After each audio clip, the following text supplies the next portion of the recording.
What's up, everybody? It's J and J with Justin and Jordan. Justin, what we got going on for today, bro? Today, we got our NBA Watchability tier list.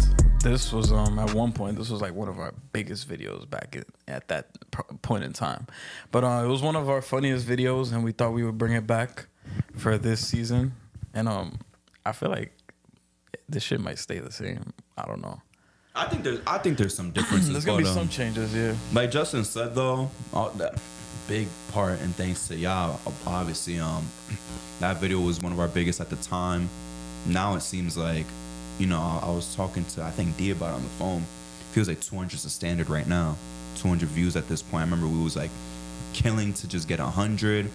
Now it feels like we need 200 minimum.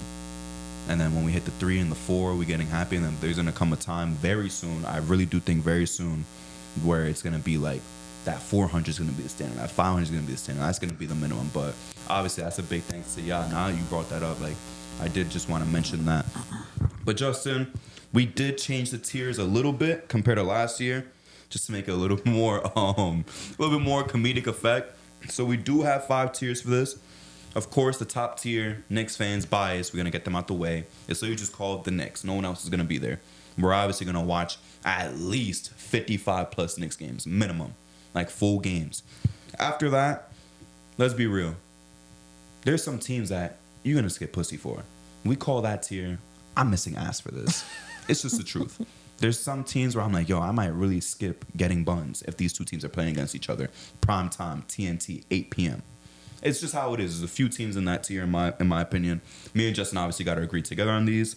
League Pass, you know, these are some teams that, you know, you're tuning in. Maybe see like 15, 20 of their games. Teams that you kind of like, that you're kind of excited for. Definitely not no bottom feeder teams, like some decent teams out there, playoff teams, or even just young up-and-coming teams. Then we got, shit, if I got time, you know, nothing else on TV, you bored, you just want to click, maybe watch a quick game real quick because you got nothing else to do. You want to watch basketball, your team not on, the Knicks not on, let's watch somebody else. So these are going to be like kind of like playing teams more so, decent teams, maybe some lower-end playoff teams, maybe some teams right outside of the play-in. Like, there are going to be some fun teams out there that you're not really like fiending to watch all day games. Maybe I would say, Justin, if you want to agree, maybe like between 10 to 20 games, 10 to 15 games will probably catch these teams. And at the very bottom, last year we had it as NyQuil. We changed the title to I'd rather be on Batty Hub than watch these teams. I would literally rather go on my phone, open up Batty Hub, whether it's the newest videos, random videos, Lena Bina, Teacher, 10 Lines and Good Times, whoever.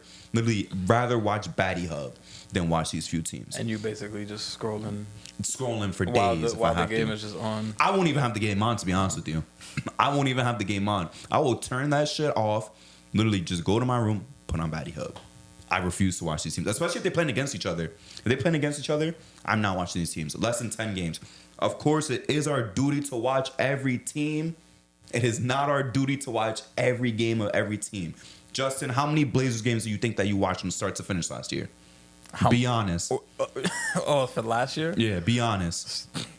It's probably less than 5. I was about to say, I watched like in the first 10 games, just because I want to see how Aiden was doing, I think I watched 2 or 3. After I saw he was doing nothing crazy, I was like, yeah, I'm turning this shit off. I can't even really watch like full games of them, bro. I can't. It's ugly hoops. It's ugly hoops. Obviously, you'd rather watch the Mavs, the Nuggets, the Timberwolves than a team like the Blazers. So let's just get right into it. No specific order. This is just how the tier list is. It is kind of random. We are kind of starting with a banger, though, Justin. The Milwaukee Bucks. Where would you put them at this point in time? No crazy moves really made. Decent moves to improve the team overall. But in terms of strictly watchability, not about if they're going to win a title or anything else, just, damn, how much do you really want to sit down and watch this team? This would be I'm missing buns for this. Really? Yeah. Oh, all right. No, that's it fair depends. enough. It depends who they play, though. I feel like they're teetering between I'm missing ass for this and League Pass. They're like top of League Pass, bottom of missing ass. You feel me? Like, it's not in order, obviously, but they're like right in between those two tiers to me. But talk to me about why you're excited to see the Bucks. The pendulum swing is crazy for me because if they playing like the Pistons, I might not even watch. but if they playing They playing the Lakers, I'ma tune in. They playing the fucking shit. If they playing the Houston Rockets, I'ma tune in. I would tune into that. But I'm just excited to see what Damian Lillard does this season. I think he's gonna have a bounce back season. Been saying it all summer. Giannis feels like another year of revenge. He low-key, he averaged, 30 and 13 last year? On 60% shooting. First person averaged 30 on 60% shooting. And it's going to be a lot of questions that they got to answer this year, but let's see what the two of them can do with a full season together finally. And they're going to be entertaining as fuck to watch now that they finally got a year under their belt. So, the fucking swing for them is crazy. It's like either... They got to go against either the top dogs or another team that I'm kind of interested in for me to, like, really tune in. But if they playing, like... Hey, no spoilers. All right. But if they playing, like, you would say there's probably, like, 4 teams out there you don't care to watch against the Bucks. Yeah. Just about, probably. I would say, like, anywhere between 4 and 6 teams, I'm really not too worried. Yeah. I do want to agree with you, though. Like I said, they're in between missing ass and, of course, the league pass. Because for me, it's like, Giannis is a superstar. So just because of him... I kind of do want to put him in that tier where it's like I'm skipping all types of buns for this shit. I don't care. I need to see this team play. Like Justin said, there's a few teams, not going to name them. There's a few teams where it's like I really don't want to watch this game. But let's be real. It's really just a small handful of games that you could count on one hand, to be completely honest with you. Giannis is coming back. Like I just said, 30 points per game, 60% shooting. Of course, I want to see some historic shit like that from him. That was his best season, Justin. His best season. Ain't even finished top 3 in MVP voting, I'm pretty sure. Because I think Luke, obviously Shea finished ahead. I think Luka was 3rd as well. So it's like you didn't even finish top 3 in MVP voting. And you shot 60% and averaged 30 points. To go along with like 12 rebounds and 6 assists, a block and a steal. So it's like I'm still high on Giannis. I know I talked about it last week, how he's kind of like under the radar at this point for whatever reason. But I'm excited to see him. Always excited to see Dame. And yeah, Justin already knows. I'm always excited to see Chris Middleton. Always love to see him put on a show. He's good for a couple of shows, and especially in the playoffs, I know he's definitely going to come up for some entertaining hoops. Bobby Porter's going to have some moments. This is definitely a team that I think, for me personally, I'm going to at least see 20 to 30 games of them, honestly. As long as they're not conflicting with the Knicks, I'll see anywhere between 20 and 30 Bucks games, to be honest with you. Next team we got here, kind of, you want to talk about pendulum shift. This is a really big one. The Utah Jazz. Now, before you laugh, I'll get my take first on this one. Yes, they're not going to be good. Yes, we have them as the 14 seed.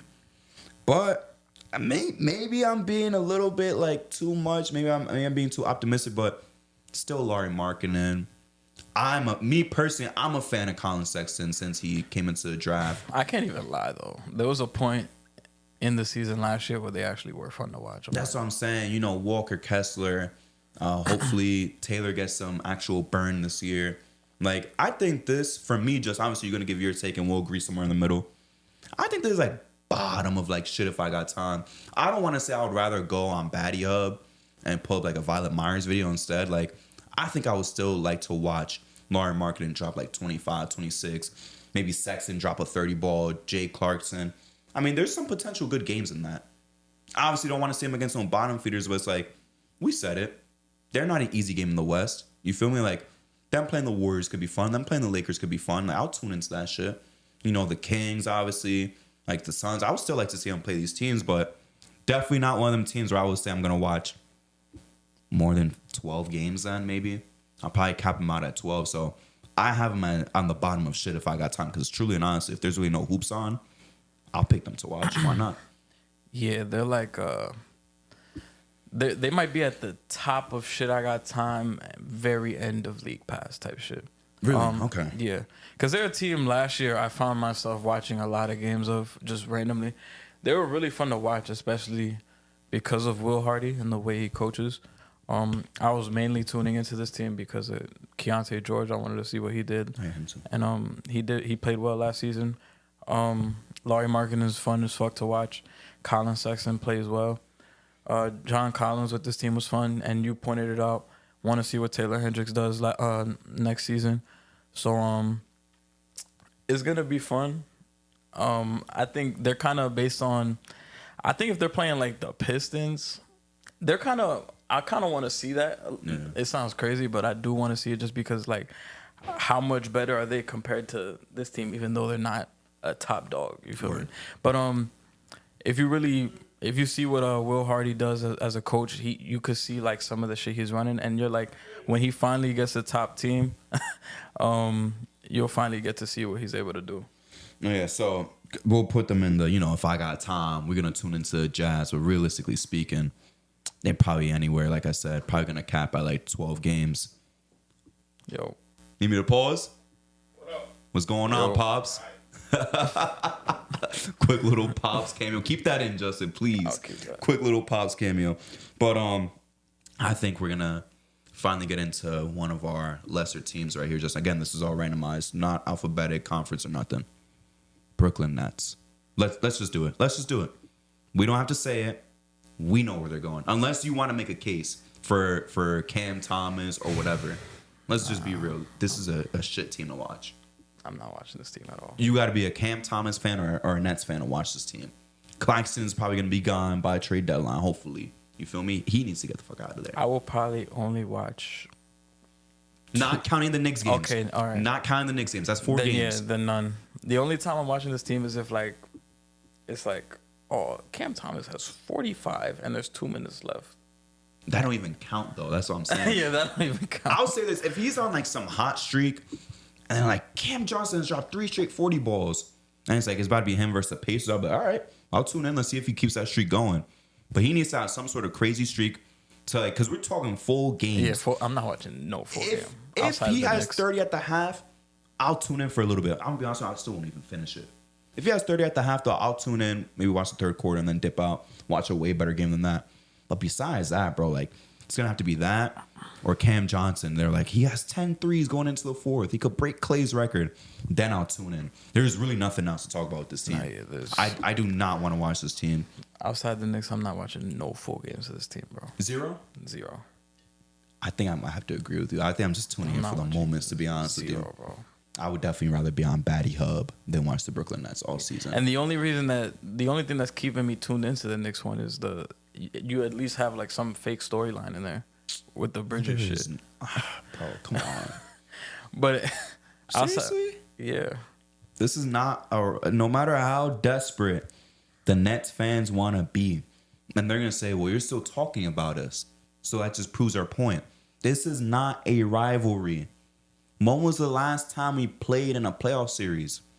Did we play them when Jay Kidd was on the Nets early on? I'm pretty sure we did. I think it was like 03?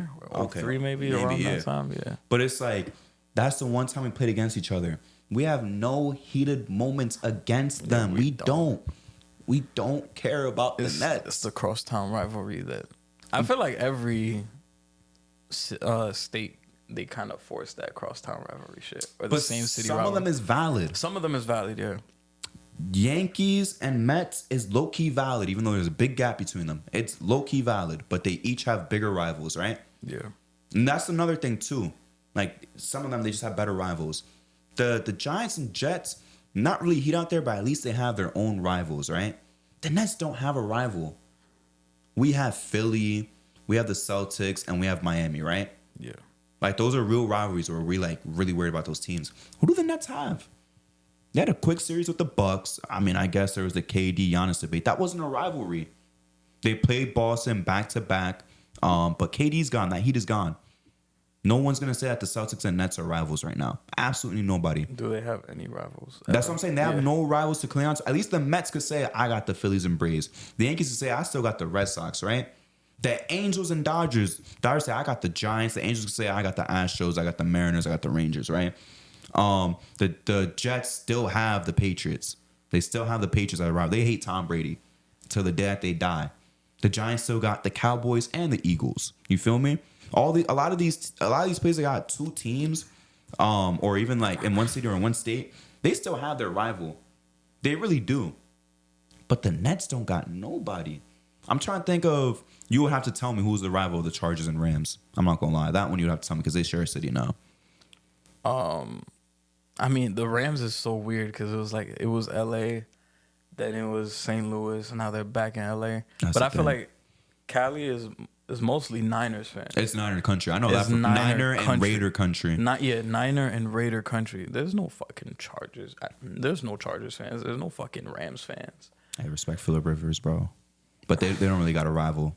I'm not gonna lie, they Like, have zero if rival. you see a Niners-Rams game in SoFi, it's packed with So Niners fans, bro. That's Hella sad. Niners fans. So I guess that's another example. Clippers, not anymore, but at the time they did have a rivalry with the Warriors. At least they had some sort of rival for a decent amount of time. Yeah. For about a 4 or 5 year stretch. Maybe 6 if you want to count post CP3 era in that last series they had. That Lakers Clippers shit, it was never a rivalry. Lakers Clippers it's never a similar rivalry. To the Knicks and that shit with that. But at least the Clippers, you could say for a certain amount of time, had a rival. Have the Nets ever had a rival? I don't think so. There wasn't no rivals with the Pistons or the Celtics in the early 2000s.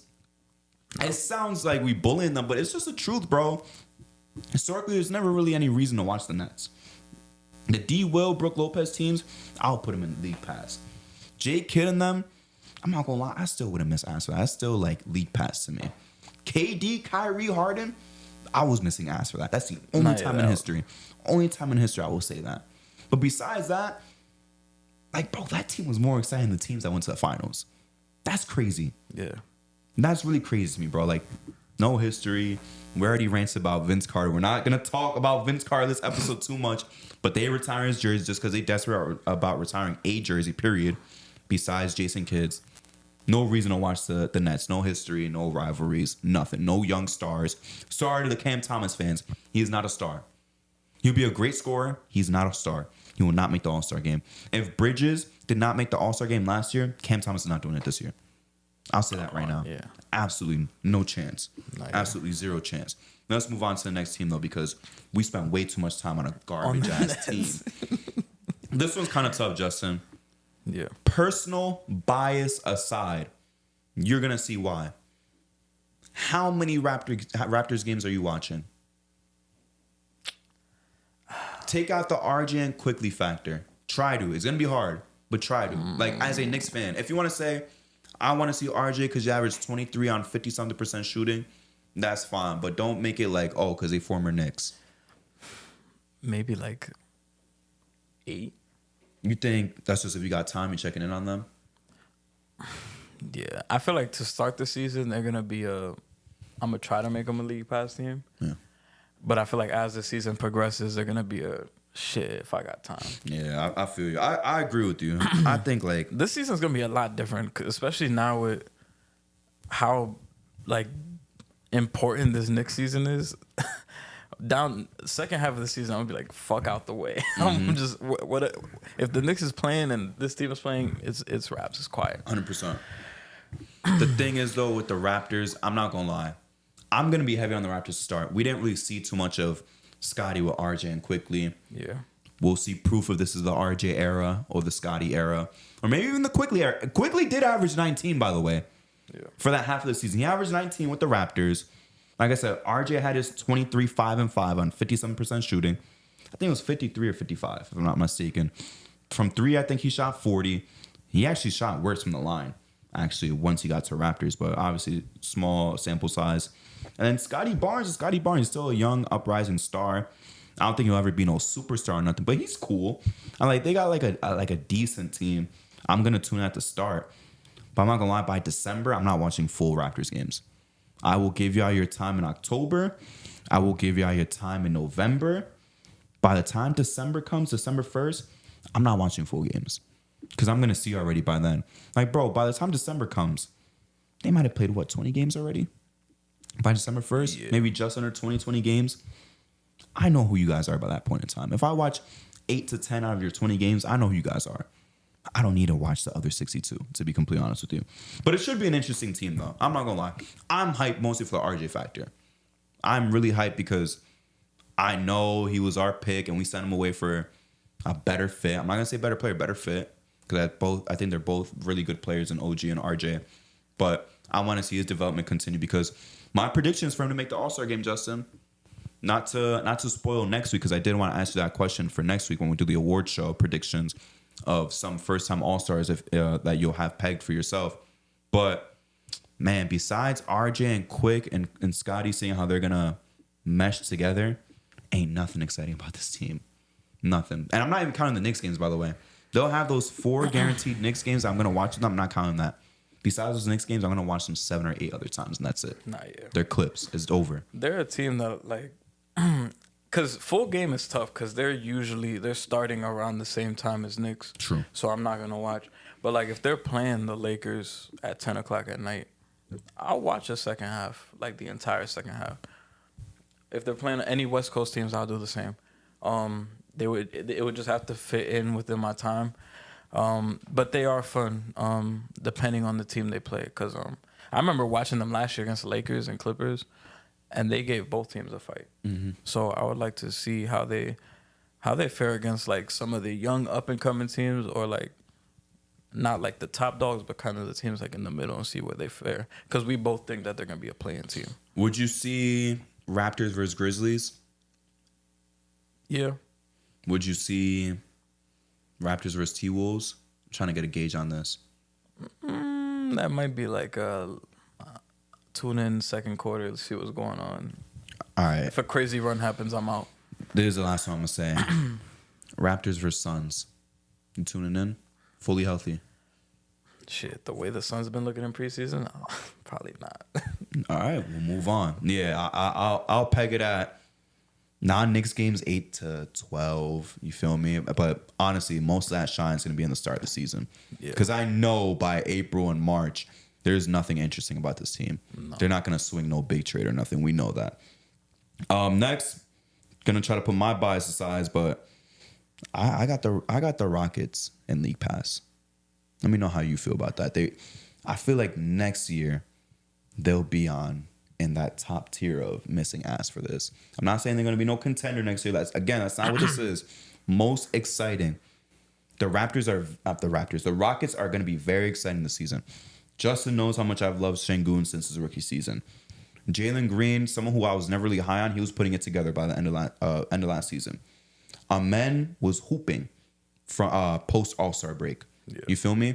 Fred is still cool. Dylan Brooks still has that villain narrative aura around him. Still got Jabari, who could probably do some things. Obviously, Reed Shepherd, tuning in to see him as a rookie. This is going to be a good team. A team that I said is going to fight for the play-in. I forgot where you had them. Did you have them as a 10 seed as well? Yeah. I know Dave and Colin had them much lower. But we're both watching them as well because another storyline is, are they going to make it to the play-in? They were so close.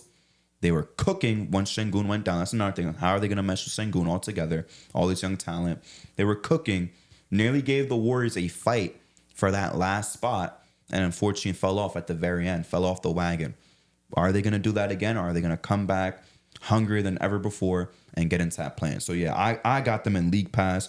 I think I'm going to watch 20-plus Rockets games. Keep confusing them because they went back-to-back. Nah, yeah, there's going to be a team I'm going to tune into a lot. If the Knicks aren't playing that day, they're probably gonna be one of the first teams that I look at because I'm just excited for this team just because of everything they have. You named all the guys, but this team just has so much talent that I feel like any given night, one of those guys could pop off and you're gonna be entertained. And the way they was playing down the stretch last year, they was going at some of the top teams, and I think they could continue to build on that, especially with Ime. I feel like he knows he has a good squad this year, and I'm excited. Amen looked like a dog like towards the end of the season. Hell yeah! I'm excited to see if Jalen Green and Şengün could coexist together. Like if Jalen Green can continue to play how he did at the end, with Şengün hoping like he normally does, it's gonna be fun. We might see the Şengün All-Star season this year. Should be. It should be this year. Lock it down. Should have been last season over Paul George, but we don't got to talk about that. If you're a Rockets fan, there's a lot to look forward to this year. It's going to be exciting. Shout out to Houston Rockets. Yo, please win 45-plus games. That's what I got y'all pegged for, 45-plus. I believe in you guys. Şengün, come out, put up like 22, 10, and 7. You will be an all-star. Honestly. Yeah. Surpass the bonus this season. That's your goal. Be that second best playmaking big in the league. And then you could always move forward past that. Yeah. Let's move on to the New Orleans Pelicans, Justin. I'll let you go first on this. I feel like I'm not gonna lie. This might sound controversial, but I'm like, they kind of might be at the top. No, I'll say they're at the bottom of League Pass, maybe top of shit if I got time. Just because, like, the unexpected, yes, it does sound like exciting in the beginning, but like Colin just sent me the post yesterday that they're trying to run Herb Jones This is why I want to at watch the them. 5. I'm like, bro, yeah, I'm like, yo, they're cooked. I don't want to see that shit because, like, yo, just go get a fucking center, like, or just start Daniel Tice, even though that's gonna be probably not as good. Just try Daniel Tice at Yeah, the start, but please. I'm not excited for that, and maybe I'll probably be more tuned in later in the year when maybe they figure out that center spot and we start seeing them gel together. Because I feel like at the start, this shit might look ugly, especially if you're planning on starting DeJounte, CJ, Brandon Ingram, Zion, and Herb Jones. Because in that lineup, you got 3 motherfuckers that kind of need the rock. So that's going to be kind of hard to figure out. Then Trey Murphy's going to be out to start the season. Unfortunately, yeah. So this is probably going to be a team that I'm going to wait to see how things go. Maybe early on I'll tune in just to see Zion. But I feel like once Zion gets hurt, It's over. I'm not really excited to watch this team at all. So I think Zion just fucking propels this team a lot higher because if he wasn't there, I would not really give a fuck. I mean, maybe to see what DeJounte does out of Atlanta, but that's really it, bro. Yeah, I'm not gonna lie. So since you're stuck in between the two, I guess I'll make the decision. Yeah. Just because of the Herb Jones shit, bro. First of all, how did we get Moses Brown? And they didn't even give him a chance. Yo. With all due respect, Moses Brown is better than anything they got right now. Yo, we just add into the center depth. Right I know. Like, Yo. did they forget about him? Did they not even think, yo, let's give Moses Brown a call? Like, come on, y'all gave, no disrespect to Daniel Tice, but y'all gave him a call before Moses Brown. It's not like Moses Brown is no all-star or nothing either, but like, come he's on. solid too. Like, he's pretty damn good. He's on the younger side. You feel me? Like, you have nothing to really lose with him. But I'm going to say it like this, Justin. I think that a lot of people are in love with the idea of this team. Again, this is no shade to DeJounte, but the same way that people were hype about him going to the Hawks and how good they're going to look playing visually wise and also contribution wise of them winning and contending, I feel like this is another like kind of trick, and it's not DeJounte's fault. This is still just not a good like team to watch. Like you said, a lot of guys who need the ball. There's not going to be too much flowing in that offense, not too much playmaking in that offense. There's going to be a lot of guys saying, your turn, my turn, your turn, my turn. You got no center. Like Justin said, Zion could go down. I hate to do it. I hate to predict that guys are going to get hurt. But it's like I told this guy a couple of days ago. Sometimes when you have an injury history, it is not unfair to predict that someone might get hurt for the upcoming season. It's not me wishing that upon them. It's not me being negative. It's me being, just realistic. If a guy plays 40 games for 3 seasons in a row, it's not crazy for me to say he's not going to play 50. You feel me? And that's not exactly Zion's case. He played a lot last season. Can he do it again, though? I hope so. But for now, again, this predicates on Zion's health. I got them in shit if I got time. I'll tune in. It's not like the Raptors situation where it's like I'm just going to tune at the start. I feel like I could tune in different parts of the season. At the start to see how it works. In the middle to see if it's changed at all. And, of course, the end because they'll be in the play-in playoff race. They're going to be, to me, like we said in the predictions video for the Western Conference, they could be anywhere between like 6 and 8, 6 and 9. Yeah. And it's going to be separated by 1 or 2 games just like it was last season. So for right now, Justin, I am going to put them in. Shit, if I got time, I'm going to tune into the Pelicans. Yeah, I'm not mad at that. Which is so crazy because right now they're in company with the Jazz and the Raptors. 2 teams that are well below, 10, 15 wins below them. That's why I'm saying it has nothing to do with contending. The Rockets will not be better than them, I don't think. I hope so. But the Rockets will definitely be more fun to watch. Justin, greatest player of all time. LeBron James is going to be playing with the son. Is that going to affect any of your watchability for this Laker team? I mean, the Lakers, they're kind of like, you can't escape them. You can't. You can't. So by default, it's just going to be like, they're going to be in the top tier. And even when they're not on national television, I still tune in. Because they're playing late as fuck at night. I want to watch some NBA. Yep. There's no NFL on. There's no MLB on. nothing's on. It's the only thing on, Yep. and they're right there. So even when they're not on national television, you can't escape it because it might be the only option you got. Oh. So this is gonna be I don't want to say missing ass. This is like, I feel like it's like a forced missing ass. It's like when your girl calls and she's promising you some buns, but like your boys is like outside your crib when you're about to walk out. They're like, yo, get in the car. We're gonna get McDonald's or some shit. That's what this feels like. You're like, fuck. Now I gotta miss ass. Not because I want to, but because my boys just pick me up without fucking asking me. That's what it feels like, to be honest with you. I don't want to say missing ass because if like It's not if by the choice. Lakers was playing the fucking, if they was playing the fucking, I'm trying to throw in like a The wild, Hornets. the Hornets. I'm not watching and it's that shit. like 10:30 at night. I'm gonna tune in, but like if somebody asked me to do something else, like my girl asked me to do something else, or the fellas want to go get some McDonald's late night, you best believe I'm leaving. I'm not sticking around to watch that game. But if nothing else is going on, I will be tuning in. So I can't even say league pass because Wow, you're not even playing them league pass. no, not even because of that. I wasn't gonna say league pass because this team is half of their games are on national television, so you don't even have to go on league pass. But I guess it would be league pass because if they're on at night and it's not nationally televised, I'm gonna go to league pass and watch them. Just by default, because of LeBron, because of Anthony Davis, because of Bronny, because of the progression of Austin Reeves. Let's be real, that's the positives. Yeah. Because of, let's be real, the negatives. A lot of people want to see them fail, not me. Because of, the obvious drama that's going to be coming with D'Lo, the drama of rookie head coach JJ Redick. Of course, you're going to be inclined to watch for both positive and negative reasons. I could easily say that. But like Justin said, I'm not fiending to watch the Lakers. Unfortunately, I love LeBron. Justin knows I'm a big LeBron guy. LeBron's my GOAT. Super excited to see Bron at the Garden this last season. Him and his greatness, and even AD's greatness, who is like a top 12 player, stamped. People could argue top 10 if they want. Like, I still wouldn't even say I'm missing ass for this.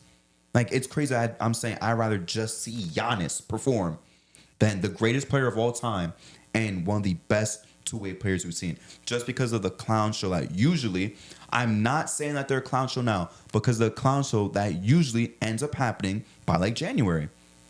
The same shit happens every year. There's always some bullshit that happens by the middle of the year. Unfortunately, whether it's an AD injury, D'Lo's playing like shit. Let's trade him. Oh, now he's playing good. You feel me? Now we adding Bronny. Now we adding the fact that maybe JJ could be a scapegoat. Or maybe JJ could be fucking coach of the year. I want to see what he does. He has no coaching experience. Nope. I think his only coaching experience is coaching his kids. Literally. I think so, yeah. I'm not even trying to be funny. Coaching his kids. I don't even think his kids is even teenagers yet. I know his kids is young as hell. That's the only coaching experience. So we know he has a mind for the game. We've seen the pod between him and Bron. Of course, that's just analyzing plays and going through playbooks. Let's see how you're like, what's the term, Justin? Fuck. Not identity. It was a smarter and bigger word than that.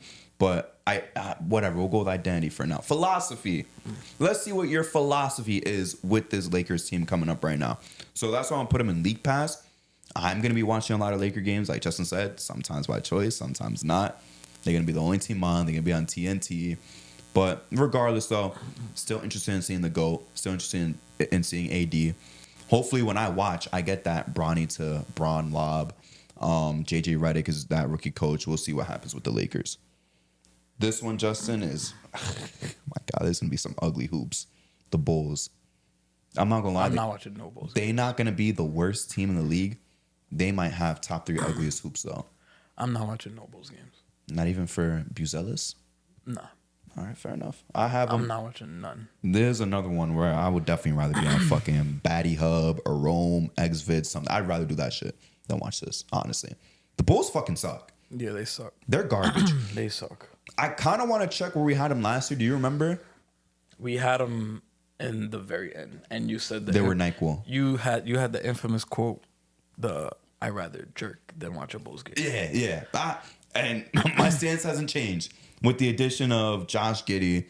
By the way, I don't know how you feel about this, Justin, but it's so crazy, bro. The Bulls really told him happy birthday on Instagram. Everybody was just. Did you see? I didn't this? see the comments, but I saw. Everybody was flaming him, bro.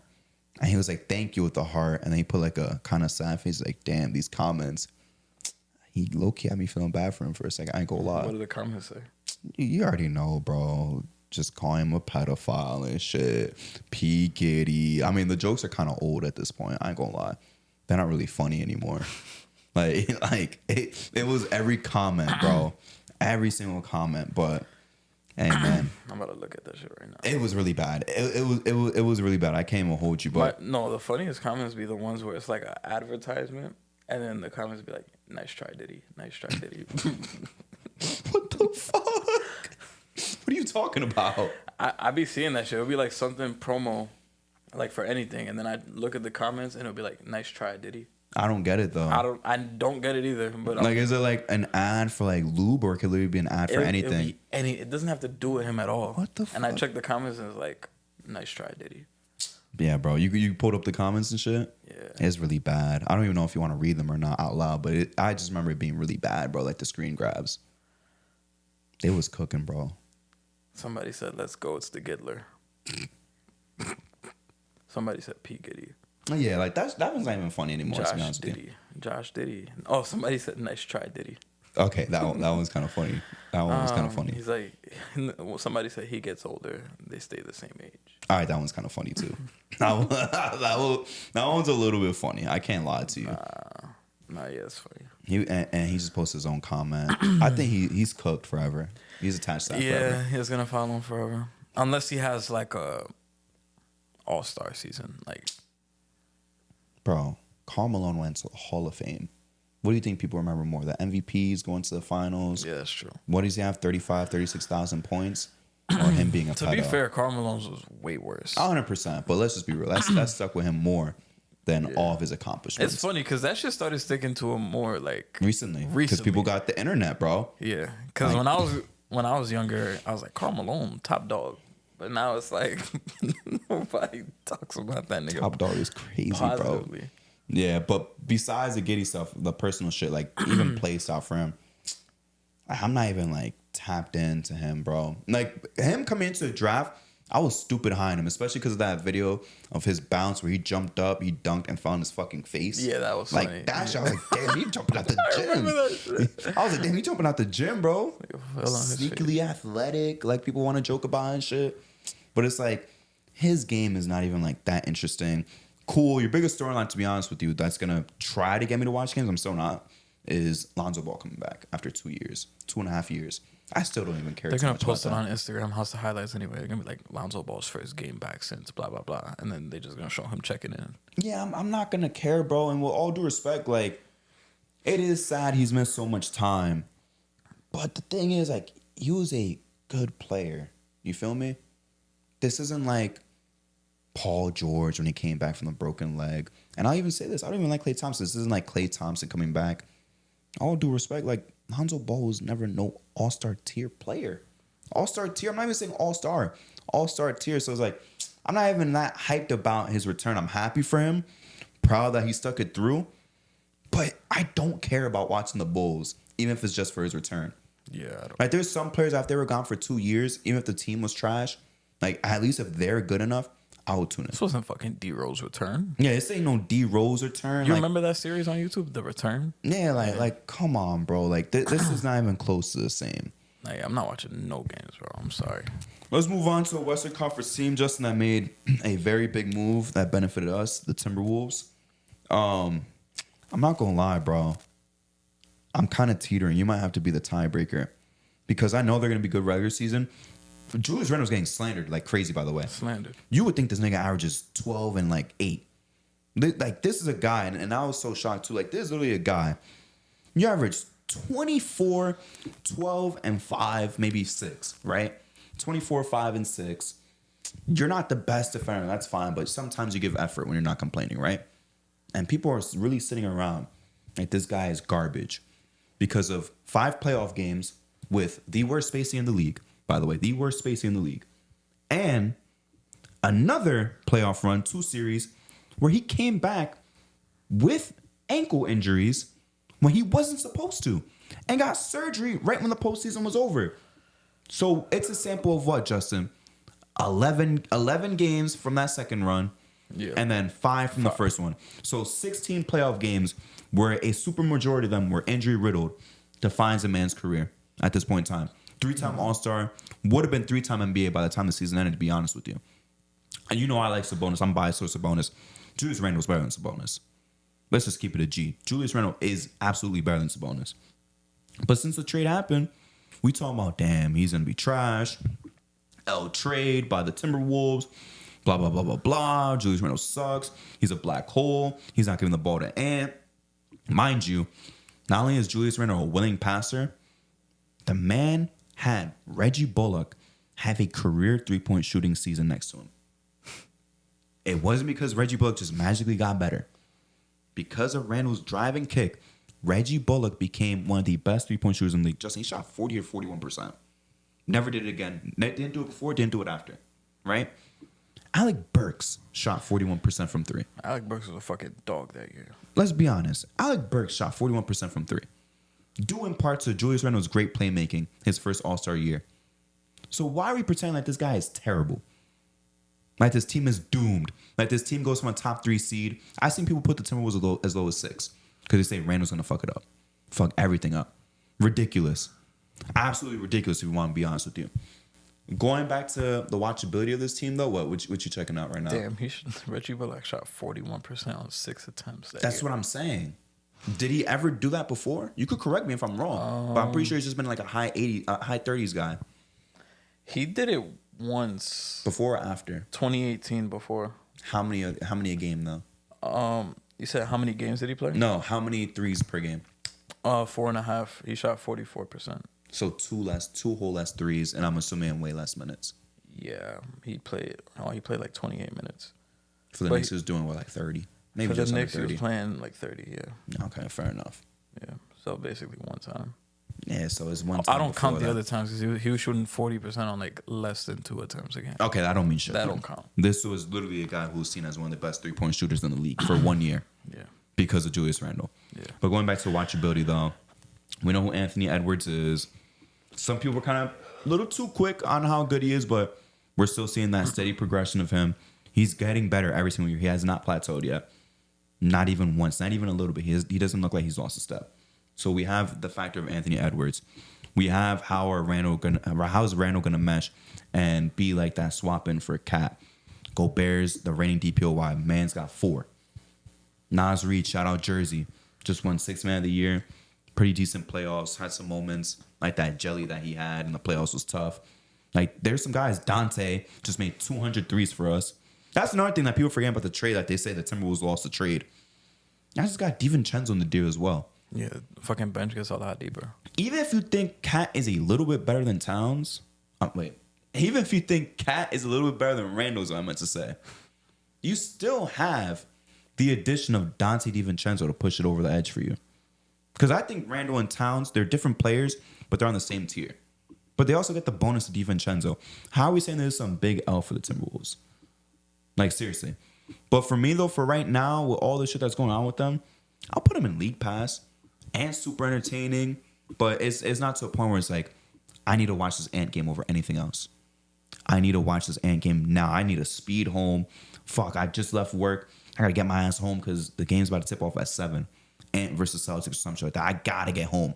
Like, he's not like at that point yet. He will be soon. That matchup, I got to get home for that. You got to get home fast? Yeah. Fair enough for you, bro. I ain't going to be speeding for nothing. If I'm speeding, it's got to be top tier game. You feel me? But for right now, I would put them, me personally, in League Pass. I don't know how you feel, Justin. Yeah, I wish we had another tier of like nationally televised, because there's a lot of teams that like I might not watch them on League Pass, just because I don't have time, and yeah, that also cancels out the shit if I got time. But like a team that's just on national television on a random like Friday night and I got nothing to do, I'm tuning in. Like, it could be the fucking Jazz versus the fucking Blazers. I'm not gonna say that. I'm not watching. But that shit, there's bro. some teams that like just because of national television, I'm just gonna watch them a lot more because it's the top game. But I would say this is like, I would say like lower tier of I'm missing ass for this, depending on the matchup, and then in the front of League Pass. So where would you want to put them then? Because I'm saying like top of League Pass. You're saying bottom of missing ass for this. Where do you want to kind of agree then? I'm gonna put the pressure on you this time. I'll take over the next one. I would say like the bottom of missing ass for this, because I feel like this team is still gonna be really entertaining. Because if we're talking about like specifically regular season, I'm gonna be hyped to watch this team a lot. Are you speeding home for a Timberwolves versus Cavs game in the start of March? Cavs are a good team too. Not crazy good team, but they're a good team. Not speeding home. I'm driving the speed limit. Might get some McDonald's on the way. Might get some McDonald's is crazy because you stopping. Yeah. What about, but I'm not like tripping. Like I'm driving the speed limit. I'm confident I'm gonna get there in time right before the tip off. same situation. It's like 6:40. You in New York. You got to cross the George Washington Bridge to get home. It's versus Sixers. The game starts at, let's say, 7:30. You got 50 minutes to get home. You speeding? Yeah.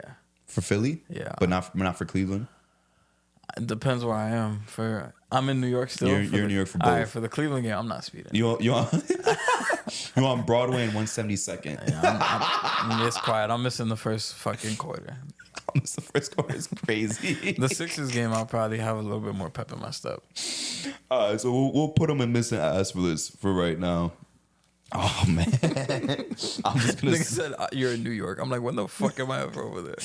All right, I think I say I'm in fucking like Inglewood or some shit. Fuck Inglewood, bro. No disrespect to Inglewood. Fuck Inglewood. But I'm gonna say this over right now, bro. I don't even want to tell you the team, but I'm gonna spoil it right now. I'll literally just, if I see that game was on my phone and it's 7 o'clock, I'm gonna just tell you right now, and you could even guess the team. If I see this team is playing at 7:30 and it's like 7:20, I ain't got shit to do, and that's the only game, best believe I'm going to scoff at my phone, look at the Bleacher Report, scoff, literally go to Safari, go to private, go straight to Batty Hub. Nigga, I'm looking up All Niche, I'm looking up Mel's Tube, I'm looking up anything else to not watch this team.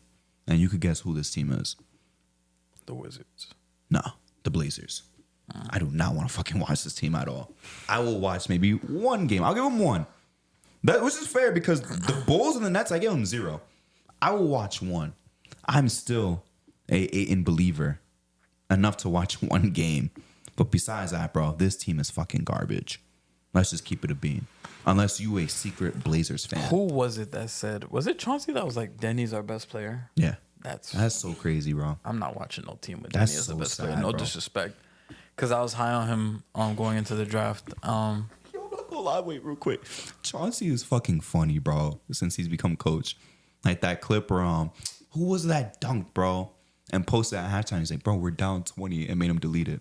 People actually investigated. They said it was either... It was Nasir Little, right? Nasir Little, or they said, I think, Greg Brown. I think it was Nasir Little, bro. That's some shit he would do. Like, yo, we down 30, dog. He was like, delete that shit.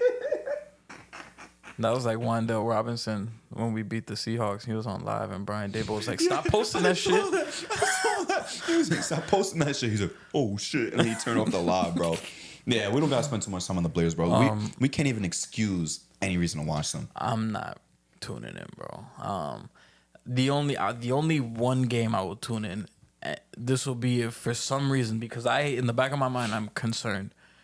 If there's some type of storyline that Scoot has a perk addiction, I'm going to watch that next game to see if he's playing on perks. And I want to see how he plays on the perks. Jesus Christ, bro. I can't even comment on that, honestly. Because I'm not going to lie, that media day shit had me concerned. So if there's a story that like... Why can't he just like food? I don't know. But if they're like, sources say Scoot Henderson has a perk addiction, I will be watching the next fucking Blazers game to see how he plays. He'll cook because look at Aaron Rodgers, bro. He cooked off the perk. Yo, I forgot about that. My knee. Like, yeah. Maybe he'll start averaging 28, you feel me? But I'm not gonna lie to you, Justin. And again, this is not counting Knicks games. My comment was crazy. What? The one that I said. Yeah, I know. That's why I couldn't even react. But what I was gonna say though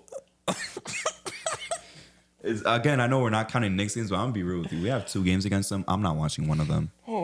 I'm gonna just say it straight up. I won't watch the second one. I'll watch the first one. I'm not watching the second one. I'm bro. not watching the one that's in Portland.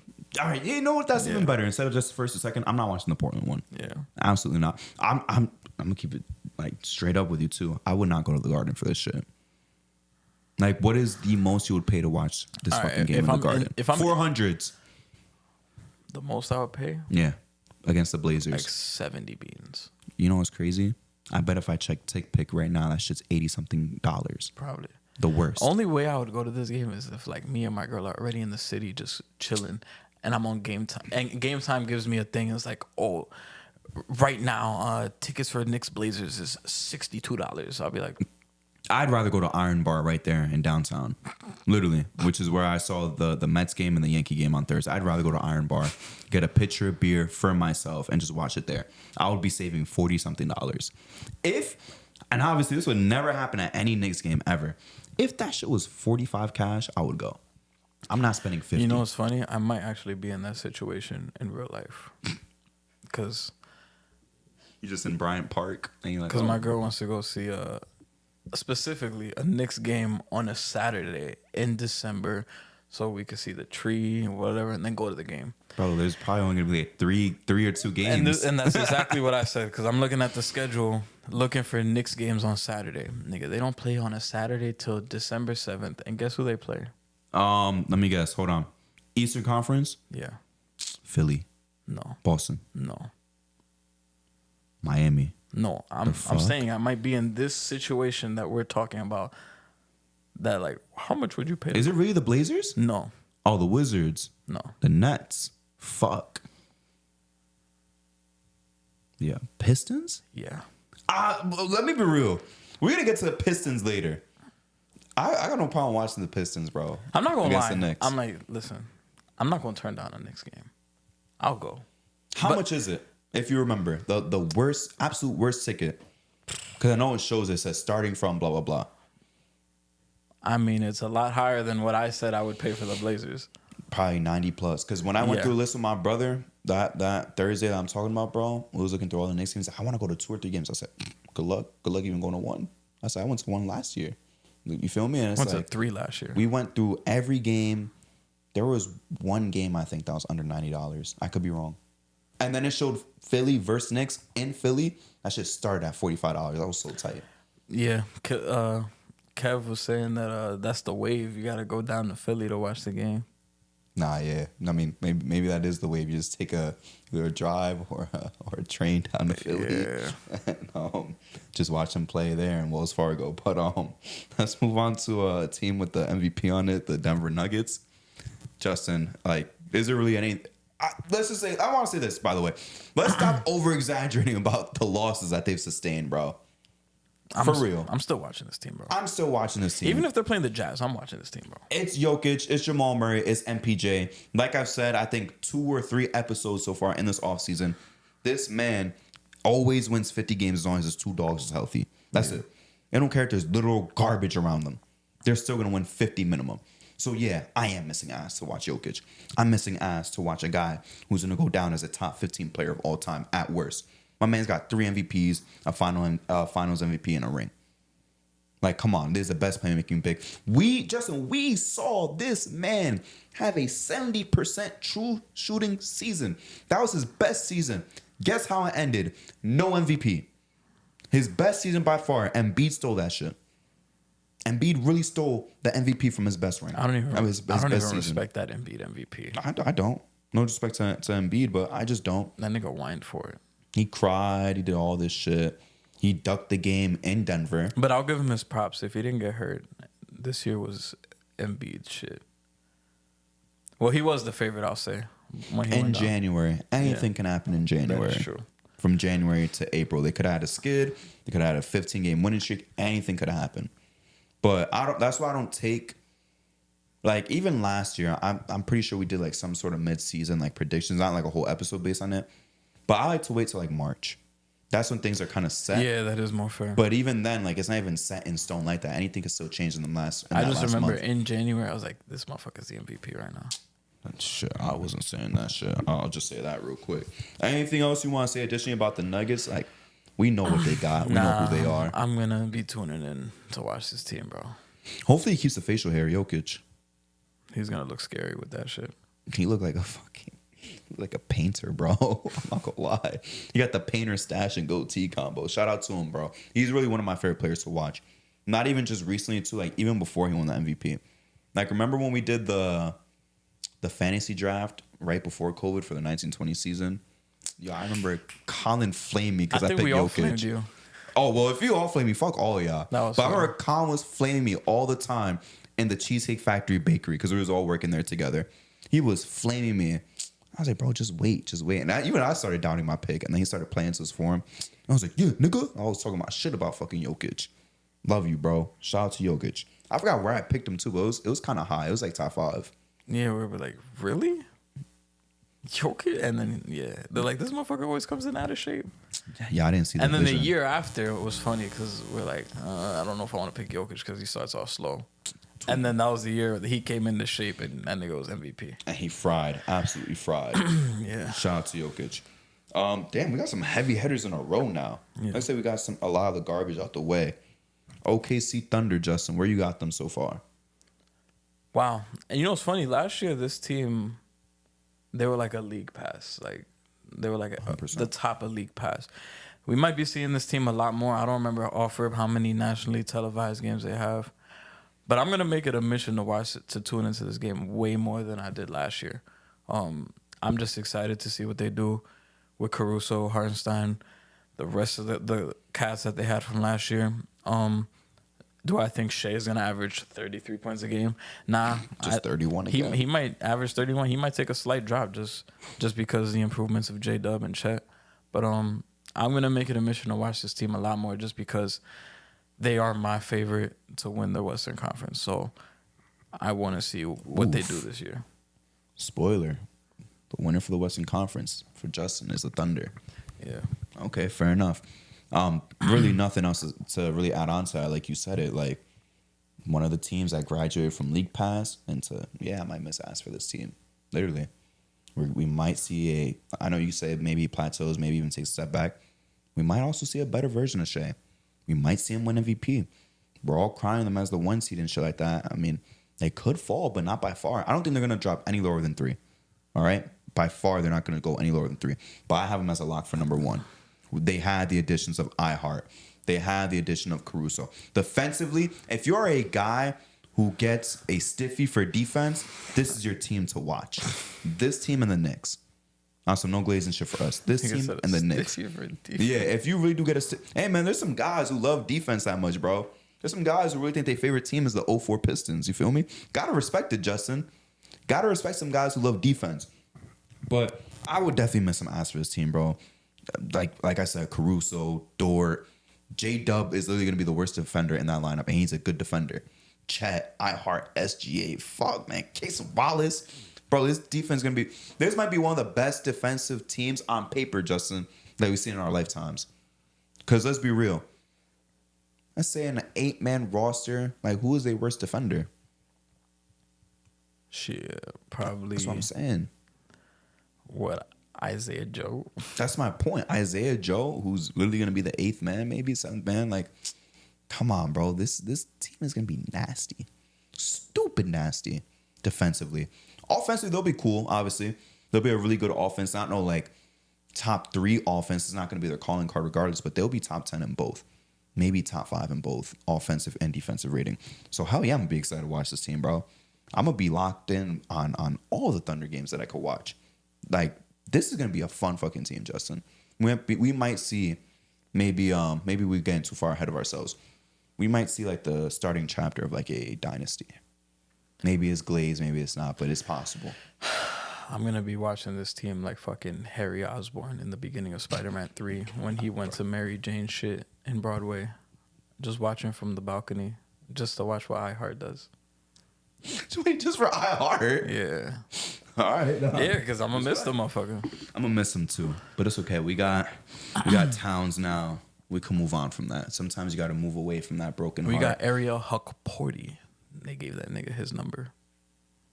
Well, I'm not gonna crown him better than iHeart yet. Nah, he's not better. Like, come on. They gave him iHeart's number already. Yeah, off rip is kind of crazy, Yeah. and it's not even like 5, 9, or whatever like popular ass number, bro. Like, come on, you gave him his number. They on gave purpose. Kevin McCullough RJ's jersey. I'm not saying you got to retire these niggas' jerseys, but like, damn, let's give it a couple seasons first. Yeah, Just let them off have a rip, season just like off. Yeah, Let it have a season off, bro. Yeah. I don't know that kind of rubs me the wrong way. I'll too. never forget when the Bulls were gonna give Michael Carter Williams D Rose's jersey. Oh, I and would've he said killed somebody. himself, I'm not gonna do that. I'm not gonna lie, this might be a hot take. To this day, again, he's the much better player by far. I'm still mad Jokic wears 15, to be honest with you. Like, no funny shit. I'm still mad that he wears 15. I understand that's his number now, but to this day, that means Melo's not gonna get a number retired anywhere. Yeah, that's crazy. Yeah. I think the Knicks will retire his jersey. Should they? No. The thing is, But I think they we're will. not the Nets. We're a much more storied franchise, right? Yeah. And the guys that we put up, either they've been with us for over a decade at a great level, or they won championships with those 70s teams. Like, who else is retired that's not from those 70s teams or Patrick Ewing? Is Allen Bernard Houston? King retired? I don't think so. That might be a topic of hot debate. I'm about to check right You now. could check, but if I'm not mistaken, I think there's some Knicks fans who are actually tight about that too, by the way. I think he might be retired. I don't think so. Uniform numbers. Oh shit, he's not retired. No. So it's Walt Frazier, Dick Barnett, Pause. Dick McGuire. Yo, Pause. let's go with us. I'm not even gonna finish that sentence. A lot of dicks on our team. Earl Monroe. Yeah. Well, this is weird though, cause Walt Bellamy. this is weird though, cause Pause, Dick McGuire, and Earl Monroe both wore 15. Yeah, I know. Willis Reed, That's why Melo couldn't wear 15 with us. Dave DeBuscher, Bill Bradley, Patrick Ewing, and then Rez Holm. I guess that's a fucking commentator. That's a commentator, I'm pretty sure. Commentator or coach. But you see, like you said, all guys who won in the 70s, or they were Patrick Ewing, because he was here for so many fucking years, over a decade. And you could see every single player that's worn each number. Yeah, Basketball Reference. Yeah, so nobody's worn 7 since 2017. I mean, maybe some guys respect Melo too much. Maybe someone will take it one day. I wouldn't retire Melo 7, though. I love Melo too. I was happy that he came here, but I wouldn't retire Melo 7. 2 playoff runs or 3? We had 3 playoff runs, 1 second round appearance, no conference final, finished top 3 in MVP voting 1 time. But after the 12-13 season, he wasn't elite anymore. Playoff runs loosely, playoff appearances. Yeah. Appearances, very short and quick appearances. Yeah. Especially one where we should have gotten to the conference finals. And We it got still s- kills me to this We day. got swept in one, I think. Mm-hmm. Gentlemen swept, and then lost in the second round. That In we should have 6. won. That In we should have 6, won. yeah. To a baby Paul George, man. That shit still bothers me to this day. I wouldn't retire Melo's shit. If Bernard King's shit isn't retired, I wouldn't retire Melo's. To be honest with you, they're the same level. They're the same level as Nick to Bernard me. King went fucking toe to toe with the Celtics. With Larry Bird in the playoffs. Yeah. I would say they're the same tier as Nick to me, maybe a little bit more favoring Bernard King. But I would say Bernard King is like a little bit more because the I'm not, playoffs. I'm not rushing to retire Melo shit. Absolutely not. He probably thinks he deserves it. I know he thinks highly of himself, but I would not retire Melo shit right now. I'll tell you right now, off rip. Damn, he's gonna get no retired jerseys. Should have been 15, bro. He bought Denver to relevancy. I wonder It's just how that. Ray Allen feels that they gave Giannis his shit. I mean, one conference finals run after that, nothing else really. That sucks too. He's not gonna get 20 retired for the Celtics. Is Not- his shit retired for the Thunder? Absolutely not. And it shouldn't be. Yeah, it shouldn't. He was like there for 2.5 And the seasons. Celtics definitely not retiring his shit. And the Heat aren't gonna do it. You were there for 2 years. You made a big ass shot, but that's it. That's crazy. You averaged like 6. Only place his shit gonna get retired is probably UConn. Hey man. Respect UConn. Yeah. They got some demons out there. Moving on though, Justin, we're gonna get to the Grizzlies. We're gonna see if they get better. You know how I feel about the Grizzlies, so I'll let you go first. The Grizzlies, I mean, this is really predicated on Ja Morant playing and health. Because if he is playing, this is I would say they're like a top of shit I got if I got time and bottom of league pass. just excited to see what they do with him back. The improvements he's made, hopefully.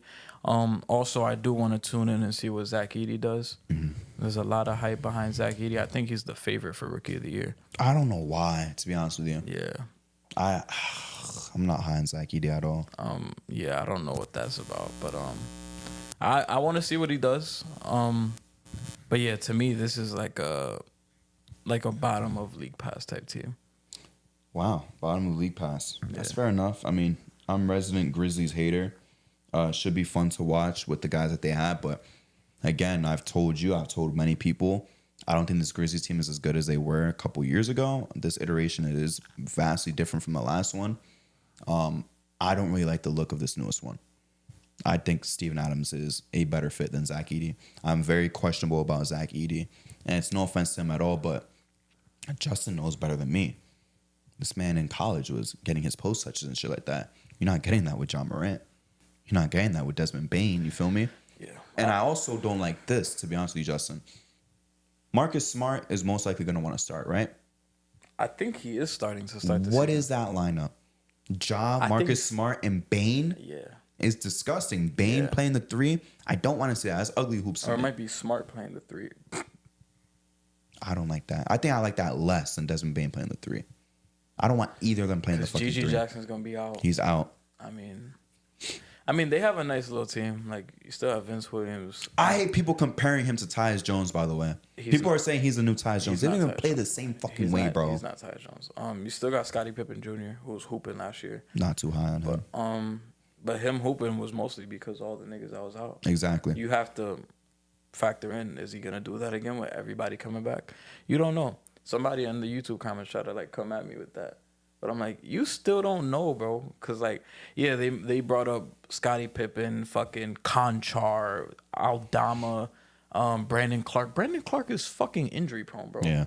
Like, he is a good player, don't get me wrong. But he doesn't stay on the court.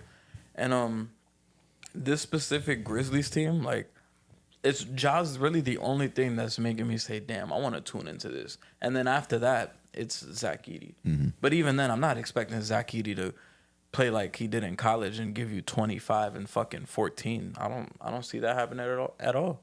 So yeah, really, this might be just like a national television team if I have time. Like, if they playing the fucking Pacers on TNT, I'll tune in. But if like a bunch of other teams are playing the same day, I'm not gonna watch. I'm not gonna tune in at all. This might be like if I got a parlay, I'll watch. We might have to change shit if I got time next year to if I got a parlay going.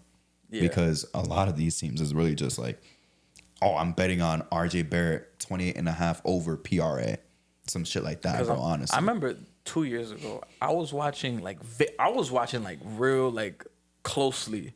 It was a Atlanta Hawks fucking Charlotte Hornets game. And the only reason I was watching it was because I had a fucking parlay in. But I was really That's like crazy, analyzing that game, bro. That's kind of crazy. I can't lie to you. Yeah.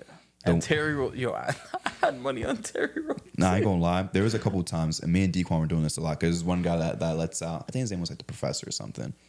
He would let out these like player prop sheets, right? And how many times it hit the last 5 games, 10 games, 25 games all season. And we were just hammering the under on Mikal Bridges under on PRA. And there was one, bro, because he would get like no assists. He would just score, and he wasn't really rebounding at that time. It was like March, the last time that we did that. And fuck, I don't know who they're playing. They're playing some bums though. And I was really watching that whole fourth quarter. And I started watching them get blown out and blown out and blown out. I'm like, yo, please sub out Bridges. Y'all already down by 15. Please take him out. Y'all got 5 minutes, bro. Y'all not coming back down 14, 16 points. I want to check like the schedule and the box score, see which game it was, or even just through my old bets. But I was vividly watching that shit for no reason.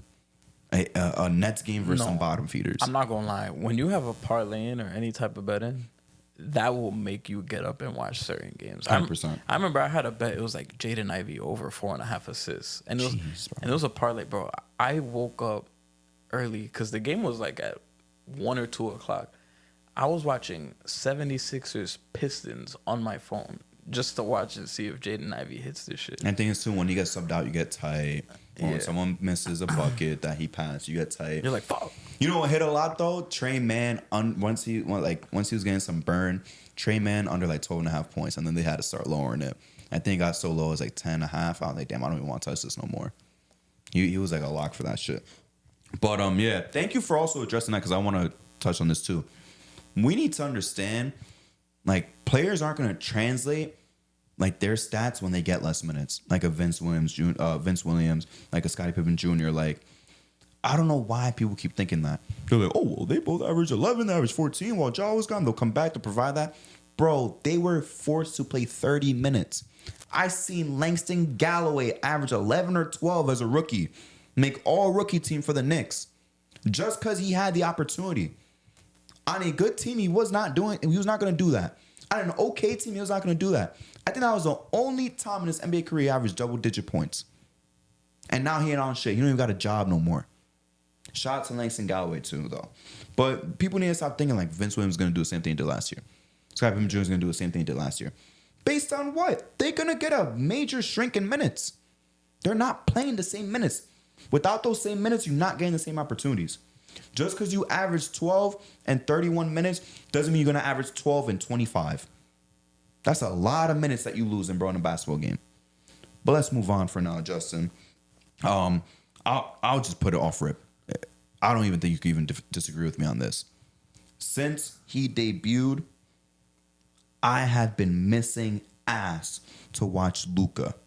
Whether it was him with Dirk in his last year, whether it was him and Porzingis, now him and Kyrie, I have been missing ass to watch Luka Magic, and I am sticking to that this year. And it's probably going to look like that for his whole career. I am missing ass for the Mavs. Nah, yeah. As long as Luka's playing and he's not out, I'm tuning in. 100%. It's always fun to watch Luka play, bro. I'm always going to tune in. Especially if I am busy, I will make fucking time to watch. Like, I will find some way to watch some of it. I will sneak it out. If I'm at work, I will I'm not going to incriminate myself right now. No, we don't do that. I will find a way to watch a fourth quarter where it's tie game and Luka has 35, 11, and fucking 9. Mm-hmm. One of my favorite players to bet on, too. When it comes to like, really? His lines be crazy. I'd be like scared. I don't touch Luka's lines at all because it'd be like over 34.5 points. I'm like, damn, he could do it. But what if he just finishes with 30 flat? I'll be tight. Nah, I mean, like when it comes to like to score 30, he's like the nigga I'm so confident in. Yeah, that's like true. Everybody else feels like they fail me, but when it's like to score 30, Luka and Giannis are like the two motherfuckers. Like I have the most like faith in. But yeah, he's one, and he's always gonna be in a parlay for me. Yeah, like never in doubt. If that nigga's having a bad shooting day, I could always count on him to have 32, 10, and 10. Like, like exactly. Awesome shitty shooting. Yeah, he could be he could be like 12 of like 27 and still get you that. Yeah, if it was surrounded with us, I would still watch the games. Honestly, I would still watch some fucking games, bro. Like that's just how good Luka is. And before we move on, I just want to tell you, Justin, can't be incriminating yourself like that, bro. Never know who's watching it. There's some snitches out there. You got to be careful. Always got to be careful. Yeah. But let's continue with the especially Glaze. behind the camera. Let's continue with the Glaze though, because I think there's another team we miss an ass for, the Spurs, just because of one man and one man only. Unless you disagree, do you have him in League Pass or are you missing ass for the Spurs? If they're on national television, I might miss some ass. Really? Yeah. So you locking in? You locking in? Yeah. The way that you was thinking, I was kind of weird. I was like, damn, Justin, you're not putting them missing. If they ass play, for us? I'm not gonna lie. If they play in the Wizards, I'm not watching. Because I think we had him League Pass last year, bro. So just to see how much better Wemby's gonna be, and CP3 throwing him lobs and shit. Hey, Wemby might be added to the list of like guys I'll be betting on. Oh, for parlays? Yeah. Not blocks though. They're gonna have his line at 4 all season. I won't do that. would I might just throw Wemby to get like 3 blocks. Like That's just probably gonna be negative 250. yeah, probably.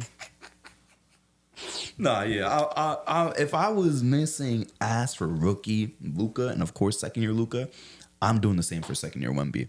Honestly, I remember there was one parlay I almost put in. It was like Wemby to score 20 and Wemby to grab 10 rebounds, Wemby to get 5 assists, Wemby to get 4 blocks. I think I say 5 and blocks. I was too pussy to lock it in. And I he would've been actually too. got it. I would have been too. Because I think that game he had like 6. Was it one of those like promoted legs where it's like FanDuel puts them up because they think it's such a stupid bet, but people take it? No, it wasn't one of those. I never take those. I don't know why anyone ever does. I would Because it'd be the never most disgusting shit. Especially the baseball ones. They'll be like, these guys are on fire. Bet Judge, Otani, J-Ram, Brent Rooker, and Pete Alonso to hit a home run. I'm like, bro, why would I take y'all's word for 5 guys to hit home run? I'm like, stop it. And then it'd be like 6,000 people put this bet. Yeah, I'm like, well, that's I almost said the wrong thing. That's 6,000 idiots. Let's use that word instead. But the NBA ones began me tight too. I remember there was one. It was when KD was still in net. They're like, oh, these guys are all on fire. There's like a special duo one, and it was KD, Kyrie, Jaylen Brown, and Tatum all scored 25.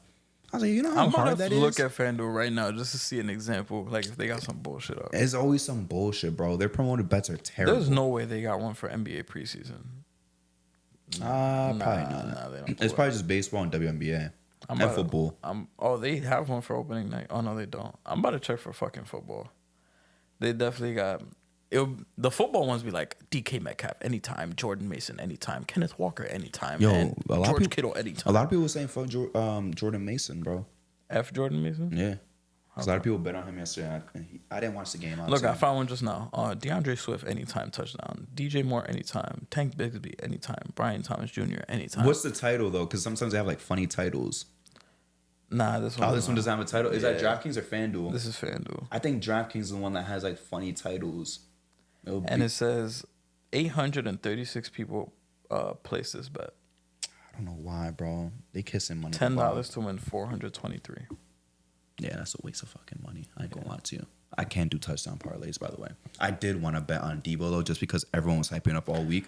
But again, that was when I was too pussy. I was like, bro, this is gonna be the one time it doesn't. I could do touchdown, but it'll be 3-leg max.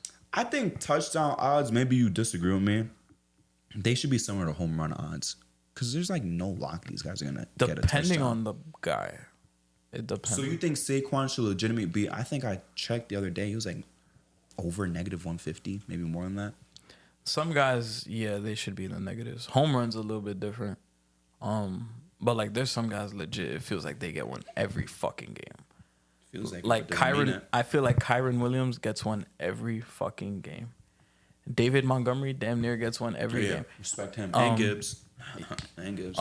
Kenneth Walker, that motherfucker, when he plays, it feels like he gets one every game. I think the last 3 games he has, I think like 5 total.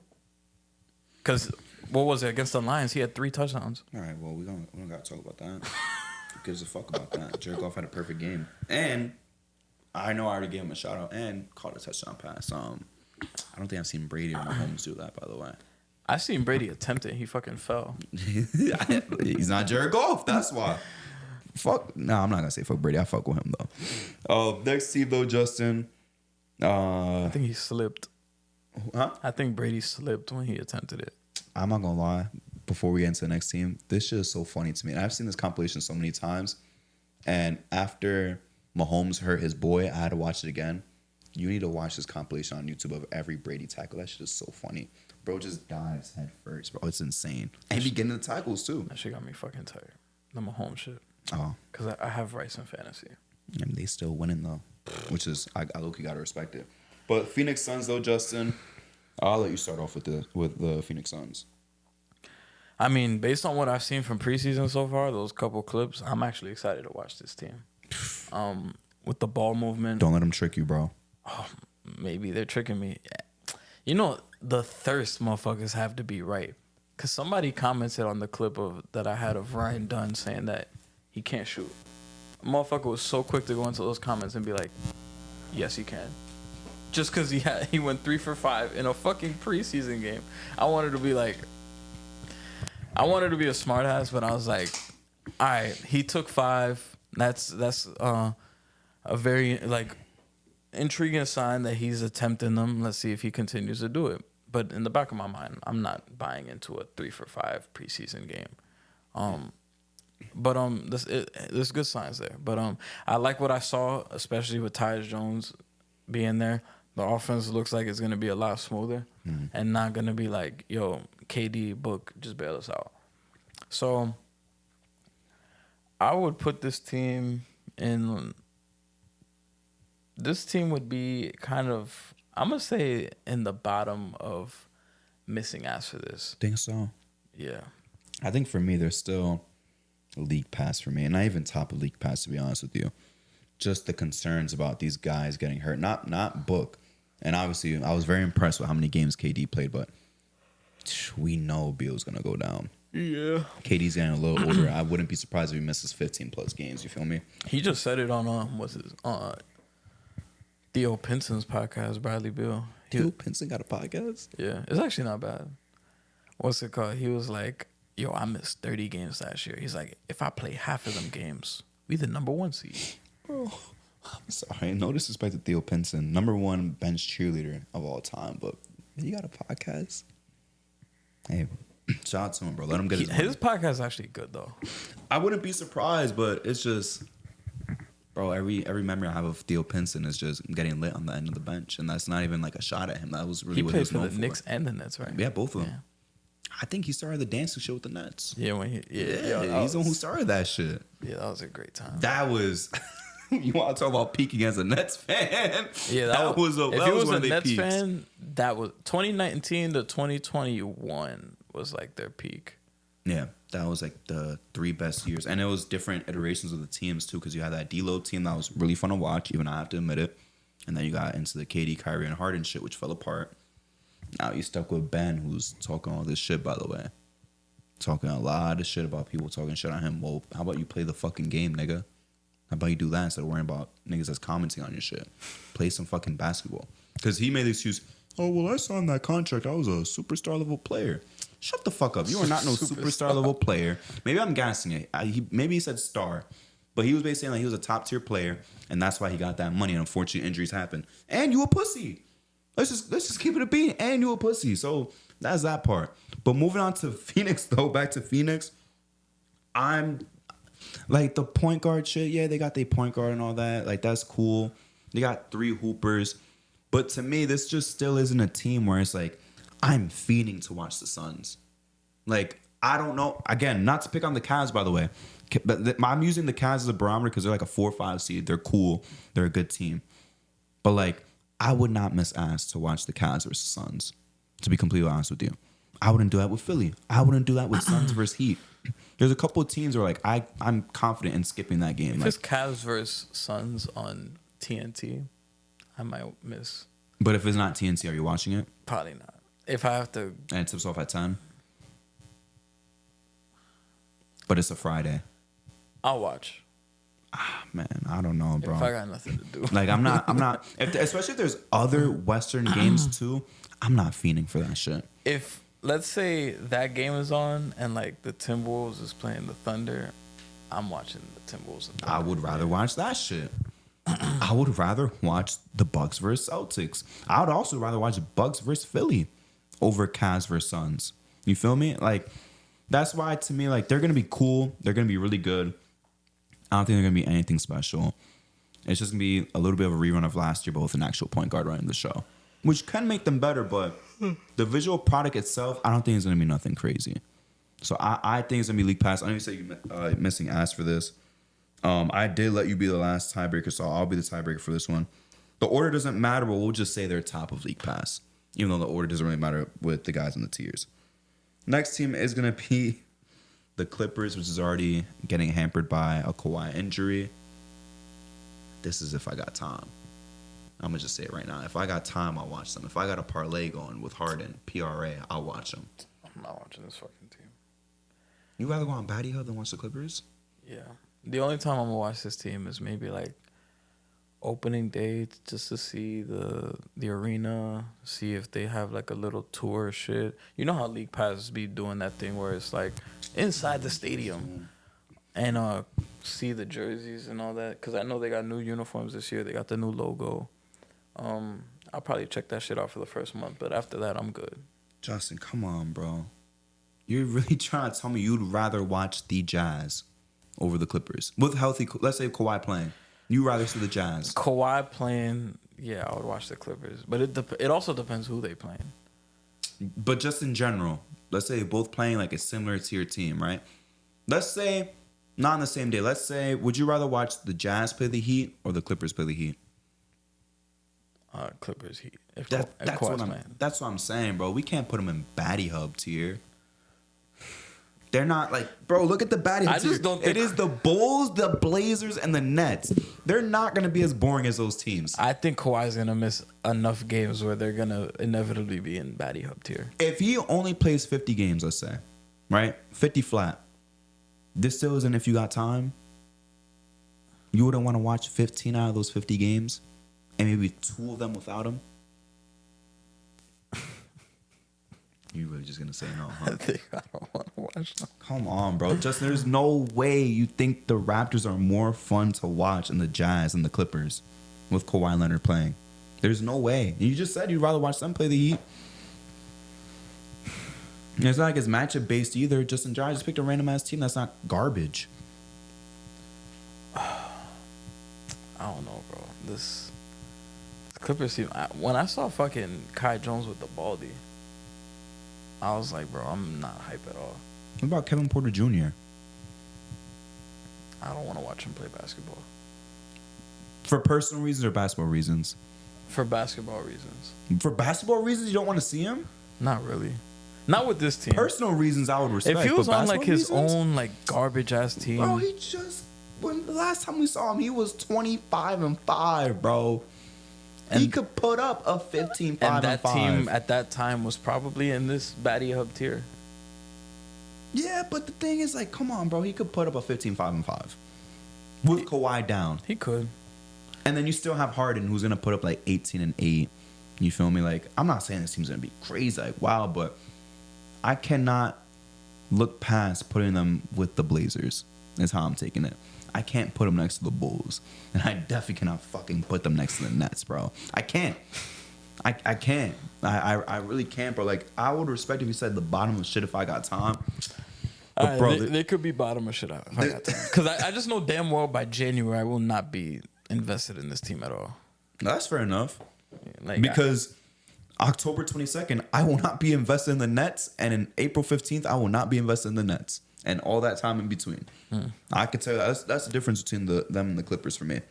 Another team that's kind of in that tier, though, I ain't gonna lie, but a little bit better is the Warriors. The Warriors fell off from League Pass for me. Kind of sick of this fucking team. And this is a team. Cut the promo. Cut the promo. Nah, I don't really have a promo. Nah, I like the Justin Warrior promos. You cut a couple of them, especially when they had all them national TV games. I'm kind of sick of watching this team. But this is another team. You can't escape them. So by default, I'm probably going to end up watching. I probably will watch this team more than the Clippers. Hold on. Fuck the by default. Like, I want to make sure that we're doing this like by choice. Like, you really want to watch the Warriors. By choice, I will not. The only time I will really watch this team, similar to the Lakers, if it's like the last game on at night, and the only they're one playing the Kings. Oh yeah, yeah, I'm gonna tune in. Or if they're playing the Jazz, I'm gonna tune in. But if it's by choice, it's a lit Friday night, lit slate. I'm not watching this team at all. I'm only watching the Warriors as if it's like national television. They have their own slate, and like everything is pushed out the way, and I'm forced to watch them. Or if it's like a late night, this is the last game of the day, I'll watch. So, but outside of that, no. Where'd you end up playing them then? If you just got time, this is a shit. I got time. Yeah, if I got time. What a fall off, bro. And Curry's still balling at the old age that he is, bro. Yeah, and we put him in shit. If I got time. And it's not even his fault. Yeah. Yo, and by the way, bro, we need to stop people from pushing the cum bucket agenda, bro. Stop trying to put them next to guys like Cade. I literally saw a poll. Who's gonna break out the most? Kuminga, Cade, Wemby, and other. Are you fucking kidding me? Do you not see something wrong with this? A generational talent, a guy who's gonna be an all-star, and then you just have a guy who's a decent starter. I mean, that now that you said it, that could be a good category. The shit, if I got a parlay. Yeah, like if I got a Steph parlay. Because in my head, I'm thinking, I'm like, shit, instead of a full game, shit, I'll watch a half. Yeah. But the parlay shit could be either. No, yeah, 100%. Like I'm not invested in this team at all. I have them out the playoffs and the play-in. Honestly, Yeah, I think they're kind of cooked this year. I have them out the play-in. I think I put them at 11 or 12. Like they're cooked this year. I think I don't want to watch. I have them them at 11. I think. Next up, Justin, I'm gonna put the Pistons in shit if I got time. They're not gonna be as bad as last year. I don't think so either. I'm gonna be tuning in. Especially, it's funny. The bad teams. Well, not the Nets or the Bulls or the fucking Jesus, Wizards. yeah, they're terrible. But usually the bad teams, like, that's the beginning of the season is when you kind of tune in a lot. Like, I'll never forget Paolo's rookie year. I tuned in to watch Magic Pistons, his debut. Respect. I didn't want to watch that shit. I watched it. Not the full game, but I was watching the first half. And it was fun. And I'll probably do the same with the Pistons. Want to see what Cade does. I'm excited for this season for Cade. Want to see what Asar does. Jalen Duren, Jaden Ivey. It's a big time year for him. Let's see what he does. Ron Holland. I want to see what gets done with this team, and I don't want to see them have a big ass losing streak again. It won't happen. Let's see what JB Biggerstaff does, but this will be a shit if I got time team. I know Colin for a fact would not take too kindly for you saying, let's see what JB could do. Because he thinks JB is fucking garbage. And I don't even blame him, to be honest with you. I don't blame him too much. But the Pistons, though, you know I'm high on the Pistons. You know I'm high on Cade. I like Duren. I like Ivy. He's cool. Tobias Harris, I've been very critical of him. He's in a much more reduced role with so much less pressure. We don't need you to be the third best player on a team of a playoff team that's trying to contend. No. Kind of take that backseat, help these guys grow, and still put up your like 18 to 20 points per game. You fix the spacing. Like, I am confident that the Pistons will be much better than they were last year, which isn't no high bar to set. The high bar that I am setting, though, Justin, I think they could win 30 games. 30 flat, nothing crazy. Maybe 31 might be pushing a little bit too. But I don't think the Pistons are going to be straight up garbage compared to, not to spoil later on, but like the Blazers or the Wizards. They're not going to be that bad. And I like Cade Cunningham. I'm personally invested into him. That's why it's shit if I got time. Hopefully by next year, it's a league pass team. If they keep making some moves that help them grow as a team, if Ivy can get better, Duren could get better. We know Cade's going to get better. I think by next year, they could be a league pass type of team. Next, I'm going to try hard to keep my bias off, Justin, because this is my second team, the Sacramento Kings. For me, I'm missing ass to watch De'Aaron Fox. I'm missing ass to see Sabonis. I'm missing it to see DeMar, Keegan Murray, Malik Monk. I am missing that to watch this team. But that's my opinion, though.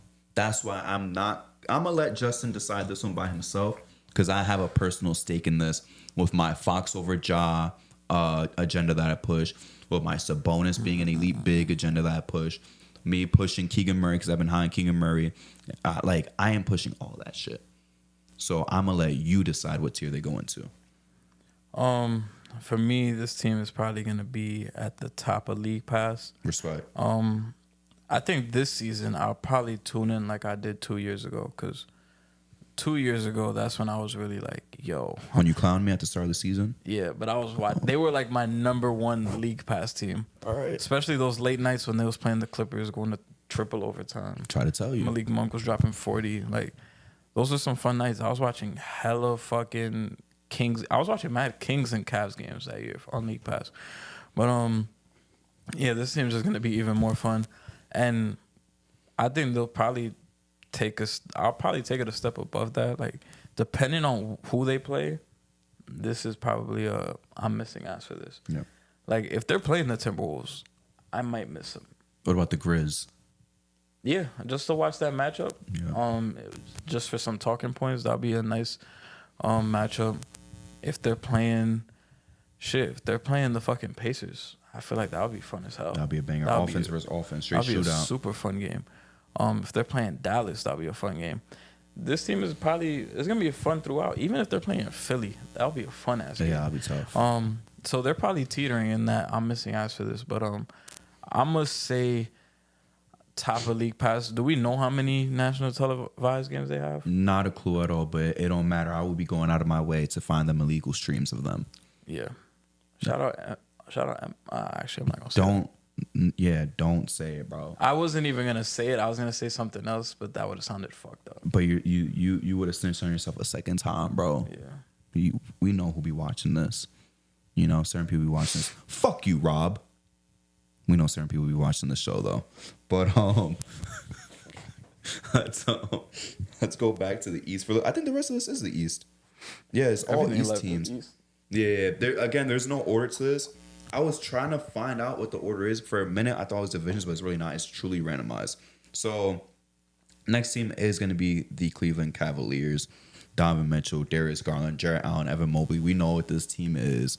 We know it's the same team that they're running back for the third year in a row, which isn't a bad thing. I'm not saying it as a complaint, but that means they don't go up or down for me. It's League Pass. They're still a League Pass team. It's League Pass. Like, I will tune into Donovan Mitchell. He's a fun watch. We said it last episode. He's a really great watch. One of the most fun players for me personally to watch play. Like, he's a demon. Darius Garland could still do his thing. Even in a game where Donovan Mitchell's down, I could still watch Darius Garland cook. I could see if E-Mob has made any strides in his game. Probably not, which is fine. He's still a very damn good NBA player. But it's like, even just based on the Donovan Mitchell factor itself, I would love to watch a lot of Cavs games. But I just know there's going to be much better games on throughout the season compared to them when they're playing at the same time. Yeah. I'll give them maybe 14 games fully. And then tuning in constantly, like almost every single game. Because they always got some shit going on with Donovan Mitchell. Hey, October 28th, Knicks Cavs in the Garden. It's a Monday night. Buy your tickets. Nah, that shit might be bad for no reason. You give your take on the Cavs. I will find out how much that shit is. And let's see if you got the same idea. Because I'm not going to that shit, bro. I'll tell you right now. I feel like we've been like plotting like to go to a Knicks Cavs game for the longest. Bro, it's too much money. Haven't been.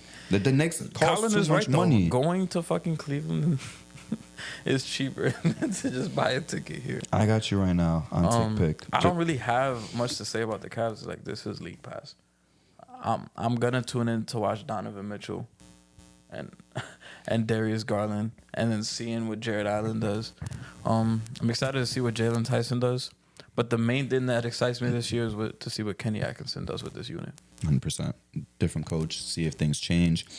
Just for some context, Justin, October 28th versus the Cleveland Cavaliers in the Garden, 7:30 p.m. The cheapest ticket, which is also in Section 227, shockingly, not far at all, $168 per person. No extra fees, by the way. Like, this is a full-on price, $168 per person. I am not spending that shit, bro. Nah, I'm good on that, bro. I'm not. I could find the other one. I could find the other one. I don't know when it is. It's gonna be later on down the line. I could find the other one. Just give me one moment. Looks like I'm gonna have to go to Barclays. Going to Barclays is crazy. Fuck Barclays. I will never go to Barclays. Hey, end of the season, Justin. What? Our second to last home game. Cheapest one so far, $195 each. How is that one more? Hey, maybe they think it's gonna, you know. You're gonna be watching fucking Kolick at that point. It could be like, maybe it's for seeding or some shit. Towards the end of the season, you never know. Maybe. I'm not spending $168 for a basketball ticket. Absolutely not. There's no fucking way, bro. There's no way. No problems with money or nothing either, and I still wouldn't do that shit. That is just ridiculous. Justin, I'm gonna be honest with you. This might be a hot take for you. I don't think the Celtics are that interesting. They're obviously the best team in the league, but I'm be honest with you, on a fun factor, they're not top 3 for me. They're not top 5 for me. This might sound slanderous. This might sound like hate. It's really not. Let's just be honest, though. I don't think this team is that fun to watch. I would personally put the Celtics in League Pass. I don't know how you feel. Like, it's the same team as last year, defending champs. We already know KP is going to be down. But it's like, you already know, I don't really find interest in Tatum's game. I'm not really too intrigued by Derek White's game. I do like Drew Holiday. I do like Jaylen Brown. But it's like, I don't like them enough where I'm like, oh, I gotta watch Drew Holiday play. I gotta watch Drew Holiday versus the Pacers, you feel me? I'm not fiending for that. That's why for me, like, the Celtics are, even though, again, like I said, it has nothing to do with how good a team is. Even though the Celtics will probably be the best team in the league next year, again, like they were this past season, they're not going to be a team that I'm fiending to watch. I would put them in League Pass. Celtics are in a tricky spot because it's like, I don't want to put them in League Pass because, like, there's so many other teams that I'd rather watch on League Pass. Like if the Kings are on League Pass, I'd rather watch the Kings. If the Rockets are on League Pass, I'd rather watch the Rockets. The Celtics, they're gonna dominate the nationally televised games. Mm-hmm. Like if they're on national television, they probably got the most, if not the second most. I'll be tuning into all those games. But when it's not on national television, I probably won't even be tuning in. No. They were outside of the national television games. For me, they might be shit if I got time. 100%. Yeah. It's just, it's so weird because they've been so dominant this last season and they had a historic season, shit like that. And to me, like, and people call it's very fine if y'all want to call it out as JT hate, that's fine. But at the end of the day, bro, like, y'all know how I feel about the Grizzlies, that they're overrated. I don't really think they're all that special. I think John Morant's overrated. I'd rather watch the Grizzlies. I'd truly rather watch the Grizzlies. And I'm not even going to say what you said because I feel completely differently about the Celtics. Like, they're not boring to me, but... No, not boring, but it's to, just like, compared to other teams, there's way better entertainment out But there. also, to put it into perspective, it's like, they're playing around the same time as the Knicks. So if they're playing the same day as the Knicks, by default, I'm not watching them because the Knicks are playing. And then on a day that the Knicks aren't playing, they're likely going to be on national television, or there's going to be another game that's on national television that I might want to watch. Instead of them, they could be playing the Hawks on a fucking Tuesday, and oh shit, the Bucks and fucking Sixers are playing. I'm not going to watch the fucking Celtics, bro. Yeah. I have no, like, skin in the game on this. Like, again, people say it's JTA, but I'm just being honest. Like, the Spurs are not even going to make the play-in for me. I'd rather watch Wemby. It's just the truth. That's the thing that sucks with the Spurs. Like, I love watching them when Wemby's in. Once he's out, I'm flipping. It does suck. But, like, another one for context. The Mavs missed the playoffs, right? Not this last season, the one before. Yeah. I would still rather watch Luka on a trash team than the Celtics right now. They're just not that interesting to me. They're good, obviously. I'm not picking on them either. I'm sure we could go through a lot of one-seeds through history that we're not feeling to watch. Like, I know they're frauds. I know for a fact they are frauds, not only now, but also in the moment. The Raptors were frauds when they were the one seed, right? I wasn't feeling to watch them. If we're talking about champions or like defending champions I wasn't feeling to watch, like, I wasn't feeling to watch the defending Mavs. I liked Dirk too as a kid. But even in that moment, like, I was worried about the Knicks. I was worried about the Heat. I was worried about the Lakers and the Bulls. You feel me? In that time. All teams much more entertained than the Mavericks at that point in time. So it's no slander to Boston or nothing. It's just, they're not that interesting, bro. They're not that interesting. No crazy storylines besides defending champs. We know who they are.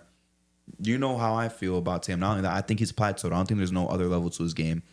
Just to put the bias aside too, I like Jaylen Brown. I don't think there's anywhere much better that he could get, except playmaking. But I don't really see that. I don't see him becoming no crazy playmaker. So that's why it's like, right now, you guys are who you are. Hopefully I'm wrong. Maybe they could prove me wrong. But I don't really have them as like no entertaining ass team that's like, yeah, I'm definitely missing ass to watch them. So we agree to put them in League Pass? Yeah. All right, we can move on. We just got a couple teams left. We got 4 teams left already. Wow. Oh, sure. Time actually kind of flew by. The Philadelphia 76ers, Justin. They got Paul George. Revamped basically the whole team. Talk about him. I know we hate him. Because of the series. But just basketball reasons and non-Knick games. I'm not going to lie. This might be... I might miss ass for this. I was thinking the same thing too. But the thing is...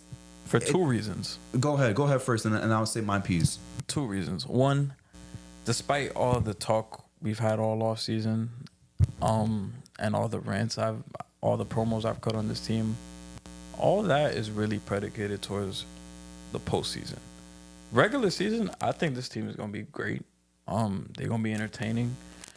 I'm gonna wanna watch this team. The second reason is like the hate watch is gonna be fucking insane. For PG reasons, for me, yeah. The hate watch for me, it'll probably be for Embiid and a little bit for PG. I don't even hate PG. I do. But like, if he has like a 2 for fucking 16 shooting game on national television, against one of the top dogs, I'm going to laugh. Like It's gonna happen numerous times. But nah, yeah, they gonna be one of those teams where like I will be tuning in a lot. Just because they are gonna be entertaining. Embiid is gonna give you 33 points a game. I want to see what Maxey does. Is he gonna continue what he did last year when Embiid was out, or will he take that step back? I'm gonna keep a very close eye on Paul George because people talk about him like, oh yeah, we got rid of Tobias, we got Paul George. Life is good. I'm like, motherfucker. Oh man, it's like they're like the same motherfucker low key sometimes, except he got like the nicer version. Like that's really what it is. he's just a newer version by 2 years. Car looks exactly the same. Yeah, That's all it is. Same engine, same everything. Tobias Harris is the 2017 Civic, and Paul George is like the 2019 Civic. Yeah, it's like Paul George got the backup camera, but that's it. Yeah. Like that's literally the only addition. Everything else is the same, bro. Same Yeah. sound system, same engine, same everything. Yeah. I'm gonna be hate watching Paul George. Trust me, throughout the whole season. But on a non-negative like type of thing, I'm just thinking about the games to watch. 4 Celtic games, you feel me? Not counting the Knicks, by the way. We're gonna watch that, but 4 Celtic games, right? Already a lock. The 2 Nugget games, we could call it 1 if we're just talking about Embiid. 2 Nugget games, gonna be interesting to watch. You The feel Bucks me? games. The Bucks games, which is what I was gonna get into next. Gonna be an interesting watch. I would say the Rockets games are gonna be interesting. Embiid versus great bigs. The Lakers games are gonna be great. The Kings games are gonna be great. That's a lot of games already. That's already over 10 plus games. The Thunder I already lost games. count. I'm not gonna be like, it's not because they're not 2 really good teams, but I'm mostly just thinking of like Embiid matchups. You feel me? The Heat will be very good games. I know the Heat are gonna be tight mid this season, but they're still gonna be pretty good games. Timberwolves game might be type 5. I mean, maybe that'll be cool, but I'm not really gassing to really see that game though. But I'm glad we agree on that though, because honestly, I thought you were gonna say League Pass, and we're gonna disagree. But I'm just interested in seeing how this is gonna work. Whether it's a failure or success, I'm still gonna keep watching afterwards. Yeah, Busali had a pretty good preseason game. Oh yeah, shout out to him. I obviously want him to do well. You saw the clip of Jared McCain mic'd up? No, but that's gonna be one hate watch too. What's it called? Tyrese Maxey looked annoyed because McCain was like, he was just trying mad hard. He's doing his dances. Just to clip farm. He was like, Maxey, the ball's supposed to go in the basket. And Maxey was just like he looks so fucking annoyed. All right, who looked more annoyed? And no disrespect to this dude. The dude on the Ravens recording Lamar Jackson after getting the first win, and Lamar was just tight. He's like, bro, like we only have 1 win, like turn that shit off. Or that Jared McCain shit. You seen the Lamar one, right? Yeah, I saw that. Which one was? Lamar annoyed? looked more pissed off. Which one you think is a more embarrassing situation if you were in like that area? Not the one talking, but like let's say you were next to them. What would be worse? Like, would you rather be Derrick Henry saying to the side or Embiid? Which one do you think is more embarrassing? Yeah, like you feel secondhand embarrassment. I think the McCain one. But you just said the Lamar one was worse. Nah, that one, yeah. It's because Lamar was tight. Cause like, I don't know. Cause I'm kind of cut from this Lamar, like the same cloth. Like, yeah, motherfucker, we just got our first win. Oh, like, you a real nigga, huh? Like, why the fuck you recording? Like, I'll be tight. Like, I wouldn't even be embarrassed for the nigga. I'll just be like, yeah, like, motherfucker, why are you recording? Like, that would be me. But like, if I'm on warm-ups and Jared McCain is like, hey, Tyrese, the ball's supposed to go in the basket, and Tyrese doesn't even respond, I'm going to be like, Y'all feel so uncomfortable. I'll be so uncomfortable. Oh, I lied to you, by the way. We do not have 5 teams left. How many It teams just are? looked like it. 1, 2, 3, 4, 5, 6. Now after the Sixers, I thought it was 5, including the Sixers. Oh. There's a bit more to swipe though. But nah, fuck Jared McCain. That's all I'm gonna say. I'm hate watching him. It's a shame he went to the fucking Sixers. Is it though? It helps out the hate watch. Not for me. For me, it does. Sticking to the East though. But there's sometimes I'm like, yeah, I can't defend you, brother. Fuck him, bro. Sticking to the East though, we got the Charlotte Hornets. This is a shit if I got time. I want to put them on Batty Hub, and I'm gonna tell you why. B Mills is cool. Basketball reasons, Bridges is cool. LaMelo Ball don't fucking play no more. Yeah, he barely plays. That's the reason to watch the Hornets. He don't fucking play no more. Yeah. And again, not putting out bad energy out there. I don't think he's gonna play this season. He played, I think, 30 last season, like 20 the year before.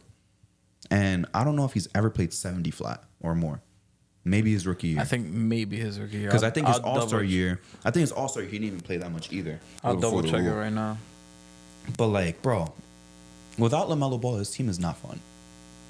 I would rather do anything else but do that shit. I'd rather do work.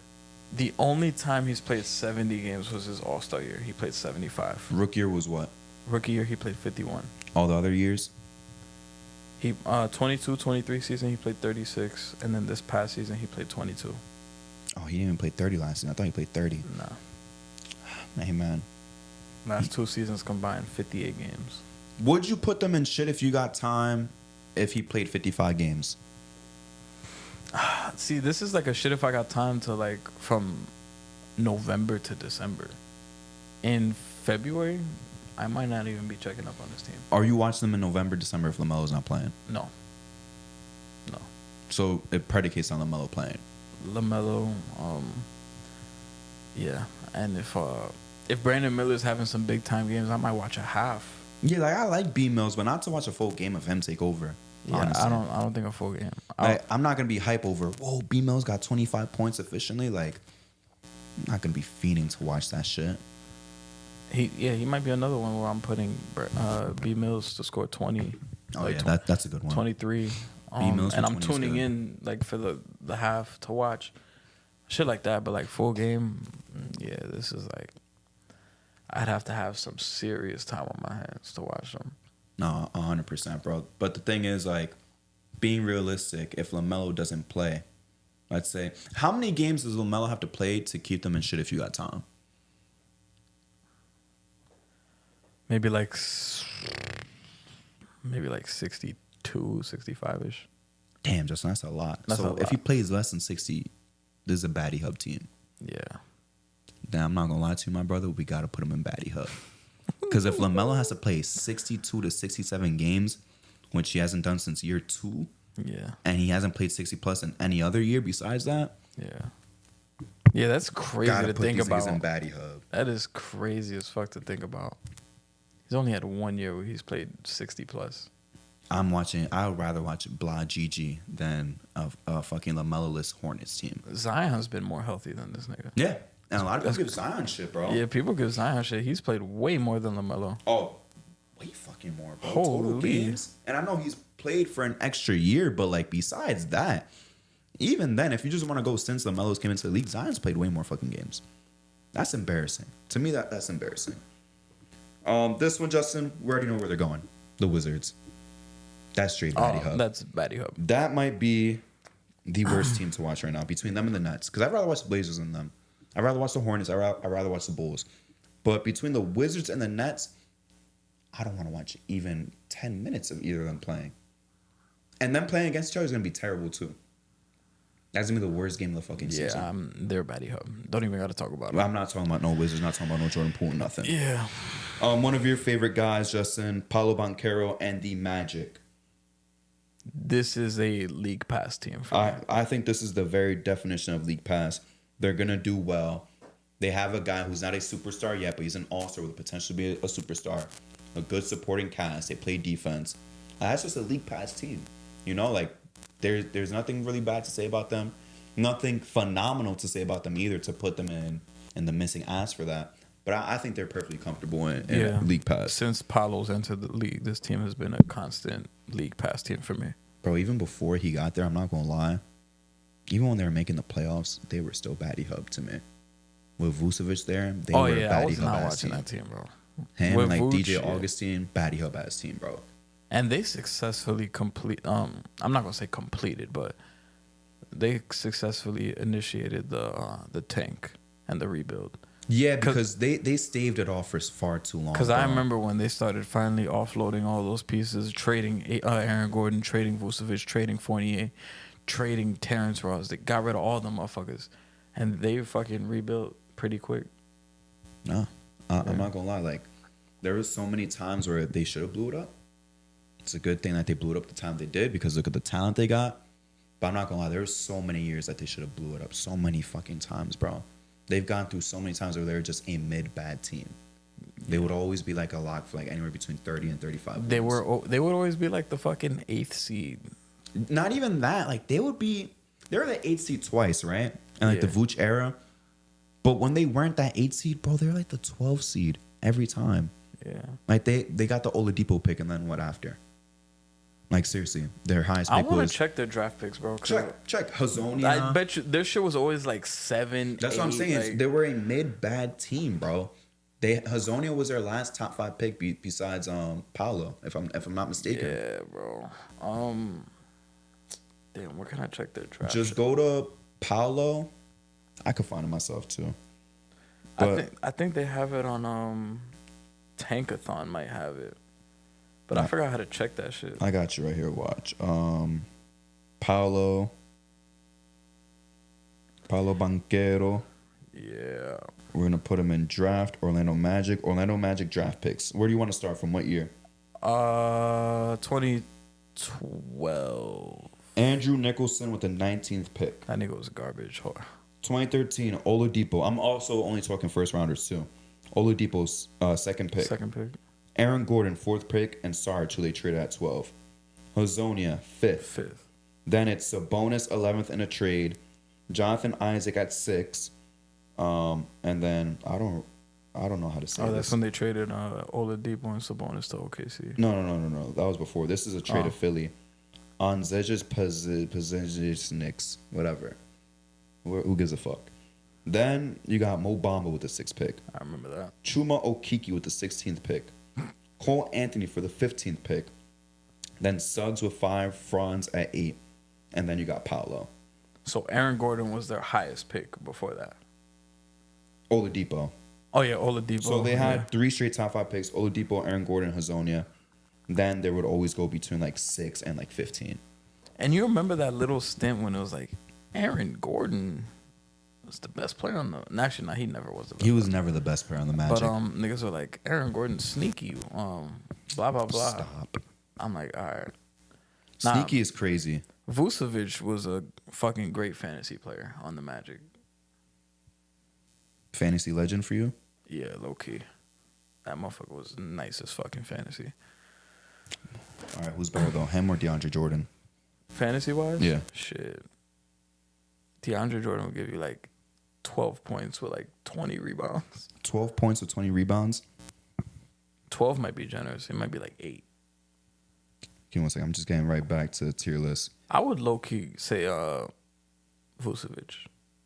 Is better? Yeah. Because Vucevic was at least giving you like 20 and fucking 10. All right. Every night. enough with fantasy bigs, which by the way, we got the draft soon, honestly. Sunday night. Everybody join the league. Everybody join the league? Yeah. Don't never ever show people the league, bro. I'm not. But 3 teams left. Oh, you know what's funny? I'm gonna get off topic real quick. Please tell me it's something you can say on camera, bro, after that perk comment. Nah. I could. So I texted Dave's cousin, Mike. I was like, yo, I just wanted to know if you want to join the league this year. He's like, yeah. He's like, hell yeah. He's like, I'm the defending champ. I gotta play this year. I was like, but I sent him the link to join, and he joined. He's like, some interesting names in here. And I was like, yeah, they wanted to play on this app because there's no restrictions. All right, Justin, your least favorite team, Miami Heat. The last 3 teams, Miami Heat is up here. This is like a shit if I got time team, to be honest, bro. I thought you were gonna disrespect them more, honestly. I thought you were gonna say baddie. I was say, no, we're not doing that. Nah, they're like a shit if I got time team. Maybe Jimmy Butler tries. Bam is still doing his thing. I'm out on Tyler Hero. Like, I'm not excited to watch him play. And the haircut is crazy. Stupid. Jimmy Butler in a contract year. We'll see. He's gonna be amped up. They're a shit if I got time. Like nationally televised, depending on who they play, I'll probably make way to go watch them. But just on a regular during the week, if they're playing the Pacers on League Pass, I'm not really hyped up to go watch that. Like they're ugly hoops, but they got star power. Yeah. All the teams below him that's like in baddie hub, most of them are bad hoops and no like salvaging piece or player where it's like, yeah, I'm gonna tune it. And it sucks because Zach LaVine's the best player in the baddie hub tier, but I'm not even like feeling to watch him either. He's not good enough for me to put him in like, shit, if I got time, I'll tune into like 2 Zach LaVine games. Like it's over for him now. Yeah. Atlanta Hawks, for me, I can't put him in baddie hub just because of Trae Young. There if I got time, but I'm not gonna lie, teetering into baddie hub. Honestly, they are teetering right into that tier, bro. They are fucking garbage outside of Trae Young. We know Onyeka's not gonna play like that. He's not gonna get the starting job still until Clint Capella's gone. You feel me? I know you fuck with Jalen Johnson. I'm not like fiending to watch him, to be honest with you. Him and Trae Young are the only thing keeping that shit afloat. Zach, cool. He got a cool dunk in preseason. Hey, he looked decent in preseason. I'm not gonna lie. Again, though, that's preseason. If he's turning up and he could average even like, I'm not even like being like unrealistic. If he could average like a 13 or 14, I'll check in on him once in a while. But like, bro, this team is not that interesting outside of Trae Young. This might be I got a parlay on Trae Young and Jalen Johnson. I'm not even betting on Jalen Johnson. Honestly, I've never put no bet on him, bro. I remember when that one time when I was like, yo, I had a bet on Cam Whitmore. You were like, you need to call the hotline. Yeah, Cam Whitmore, you got to call the hotline, He actually bro. hit, though. Like, there's certain players, you got to call the hotline. Like, anything that's not steals, no, anything in general for Caruso, call the hotline, please. Like, seriously, call the hotline. I remember this was like 2 seasons ago. Somebody at work was like, yo, I just put in Derek White to score 20. I was like, yo, you got to call the hotline. But he actually did it. Bro, there's just some players, like, not even like, I'm not going to say like bottom feeder players. There's just some players like, you got to call the hotline, bro. Like, on some real shit, you got to call the fucking hotline. Like, if someone told me they have Reggie Jackson in their parlay slip, I'll be like, bro, you need help. Yo, I'll never You need forget help, somebody in who the fuck was it, bro? There was one dude that he used to work. Yo, he was like, yo, I had Derrick Rose in my parlay. This was when In he was 2023? 2023 when he was on the Knicks. I'm like, yo, that motherfucker's not gonna get in. I don't even know how they let him do that. That nigga's a bench player. You can't put bench players on parlay slips. He's like, yo, I got Derrick Rose in my parlay. I'm like, bro, he's not getting in. Yo, who else is someone that's like, damn, you need help, like actual help, bro? If you got him in your parlay. Hold on, I've done this before too. I should have texted the hotline ASAP. I bet on Mike Conley PRA before, and that was probably the lowest I've ever gone. Damn. That's fucking sad, bro. Like that's a bad one. If you bet on Eric Gordon in 2024, you need help. Eric Gordon. Yeah. Eric Gordon, you need help if you place some bets on him. Draymond Green, just because he could crash out, I will never bet. I've never bet on Draymond, period. Roy Hachimura. That's bad, but I wouldn't force you to call the hotline, to be honest with you. But that's pretty fucking bad. Luke Kennard. That's terrible. I'm not gonna lie. That's terrible. What if you're betting Luke Kennard 2 threes? Still risky. Oh, Marcus Smart. Anything offensive, you got a problem. A big problem. Fontecchio. Yeah, big problem. Jacob Pertl, you definitely need help. Oh, Jakob Pertl. You need to put the phone down, delete every betting app that you got. Killian Hayes 2 assists. Yo, wait. I bet on Killian Hayes playing in France to do something, bro. I think it was like just 10 points. He didn't even get that. What do you have? He played like shit in France, remember? Oh, yeah, they like, fucking dismissed him from the team. Yeah, I was like, yo, he gonna turn up. He home. He probably inviting his mom, dad, cousins, brothers, whatever, grandparents. He played like shit. I thought he was gonna get the aura boost from being home. He played like shit, bro. Terrible. Terrible. Beyond terrible. I don't know why. I'm not gonna lie. That's bad. Frank Ntilikina, even though he's gone, him on the Knicks, if he was taking bets on him, you need help. Badly. You need to stop betting forever. Open up a fucking savings account. Put all that money you ever want to bet, just put it into that extra savings account. You got like a secondary one. You know who needs help too, low key? Like motherfuckers that like opening week, or like, I'm not gonna say opening week. Like the first 2-3 days of the NBA season, motherfuckers that are like betting on rookies, like, and not even the top, I haven't done that. Not even the top dogs, like the role player. Like I've had moments where it's like, yo, I'm just giving an example. of like, I know he hasn't played yet because I'm just thinking about this specific draft classes. But like, I'll have moments where like motherfuckers will be like, yo, you think Yves Missi could get like 5 rebounds? I'm like, damn, motherfucker, like he hasn't even suited up yet. Y'all feel so bad, bro, for someone who actually has to sink that low. To be honest with you, just period. I don't do player props for the first 2 weeks because I don't know how good someone's gonna be. Like, let's say, I don't know who's someone that's like cool but not no all-star, but like was an all-star formerly. I'm just trying to think. Like, anyone could fall off is basically what I'm saying. And like Jimmy Butler, just in general, Zach always LaVine. a horrible, huh? Zach LaVine. So like Zach LaVine, right? If his line's at 25.5, I'll still feel uncomfortable to take the over, to be honest with you. Like, cause he could have a bad season or even just a bad start. So I wait like 2 weeks to do any player props. I'm just doing money lines and spreads, honestly.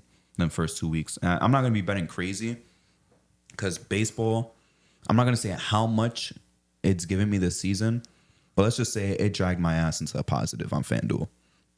That was the only app I was negative on. Hard Rock, MGM, Caesar, DraftKings, I was positive. I was dying to get positive in FanDuel. And I finally did it all because of baseball.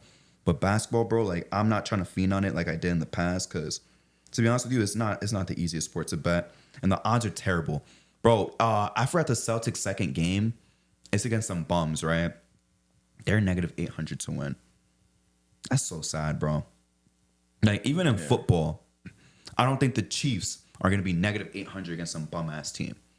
In baseball, people that are playing the White Sox, the worst team of all time, to win, at worst, it was like negative 330. I don't think I've seen a team all season in baseball that was negative 400 to win a game. That's why, like, I kind of hate the basketball money lines, too. But to cap off the list, though, Justin, we got the Indiana Pacers. I still got them in League Pass. This is a League Pass team. They're still a cool offense and shit like that. Hallie's cool. Still tight that they eliminated us. But just in general, just because of their offensive firepower, I'm still going to be tuning into the Pacers. Yeah. Yeah, this is a League Pass team for me. Don't even got to explain. Still going to be fun. Still got all the players. Full season of Siakam. Benedict Matthews back to start off the season. Yeah, it should be exciting. I'm just going to save this right now. Do you want me to read out all the teams, Justin, or not? Yeah, you could read them out. Okay, give me 1 second. So right here, obviously we didn't talk about the Knicks. Like I said in the start, Knicks have their own tier. These are the only teams we're missing ass for. That is going to be the Bucks, the Nuggets, T-Wolves, Thunder, Mavs, Spurs, and Sixers at 7 teams. League Pass is probably the most populated tier, which is kind of expected. We got the Celtics, Kings, Suns, Lakers, Rockets, Pacers, Cavs, Magic, and Grizzlies. For teams where it's like, shit, if I got some time, I'll tune in. We got the Utah Jazz, Pelicans, Warriors, Hawks, Raptors, Clippers, Heat, Pistons. And then, honestly, some of these teams we're not even going to watch a single game of. Like I said it before, I would rather tune into some Mel's Tube for 25 minutes straight than watch these games. The Bulls, the Blazers, the Hornets, the Nets, and the Wizards. I think this is by far the defined list. I don't think there's any errors here. I think we cooked with this. Absolutely so. I don't think we made any mistakes here. The only close one to me, I don't want to ask you because I know I just read off a bunch of teams. But one that was kind of close to me, you did say you was going to miss ass for the Suns, right? But I said their League Pass. Yeah. Like that was one that was kind of close. That's probably the closest one. Maybe they could go up, maybe they stay. But we're obviously going to have to tune in and see how these guys fit into the team. Justin, any shout-outs for you today to end off the episode? Shout out Luke Weaver. Niggas stealing my fire. All right, go ahead. Who else was I gonna shout out? I mean, shout out the Yankees in general. Stealing my thunder, man. I mean, you could elaborate more, but I was trying to think. I think that's really just my shout outs for now. Good. We don't have to shout out anybody else in baseball. We could keep it that way. All right, Justin, I'm going to shout out the Yankees. I'm going to shout out, obviously, the whole bullpen. Obviously, Luke Weaver was cooking, but after all the slander that I've given him personally on the show, in my personal life, in the group chat, I know Kev has done it. I know Dave has done it. Justin has done it. Obviously, I've done it probably the most. Clay Holmes, I've been critical of you. Got to give you your props now. You were shutting them down. And that's why I said the whole bullpen. They had 0 runs. Anytime a relief pitcher came in, nobody ever scored on us the whole entire series. So yeah, shout out to the Yankees. Judge, pick it up, bro. That's all I'm gonna say. Pick it up. Shout out to Stanton. Got a steal for the first time in 4 years, bro. And were you listening with commentary the games? Nah. I mean, I remember the first game, like, he could barely move. He was, bro, that dude, Bob Costas, he was saying that the whole series. He was like, Stanton, hits it to second base. They get 1, can they get 2? And he's like, yeah, they can. It's not his fault. Again, it's just too many injuries. Bro, mad Yankees Twitter was tight. They're like, bro, they talking about Stanton like he got fucking polio. And it kind of is true. They talking about him like he Forrest Gump before he break out the knee braces. Me and my shit. dad were like, yo, keep going. No, like, he ain't getting there. Hey, man, he got a steal. Nah, he got it. And not even like a steal. It wasn't a wild pitch. It wasn't like Salvi Perez didn't even attempt to throw. Like, he got a real life steal beating the tag. Shout out to him. Shout out to Jazz for talking shit and keeping up that energy even while losing. Is there anyone else I want to shout out? Shout out Cole. Soto was cool. Shout out Glaber. I actually want to do that. Shout out Glaber. Been low on him for most of the season, but he cooked. He had a home run. He had a couple RBIs, a couple of clutch hits. Hopefully, by the way, we should also do this real quick. I know we're not really a baseball pod, but Justin, we got 2 Game 5s going on. Who's going to win between the Tigers and the Guardians? I almost said the other name by accident. I'm going to go with the Guardians. I'm going to go with the Guardians as well. I'm not going to lie. It should not have been this close. I'll say that. This series should not have been this close. My only fear is that I think Tarek's going to play tomorrow. Maybe I'm wrong, but I think he's going to play tomorrow, even if it's just for a couple of innings. It's the best fucking pitcher in the world. This is the real interesting game, though. This is tonight, Game 5. Padres versus Dodgers. Who you got?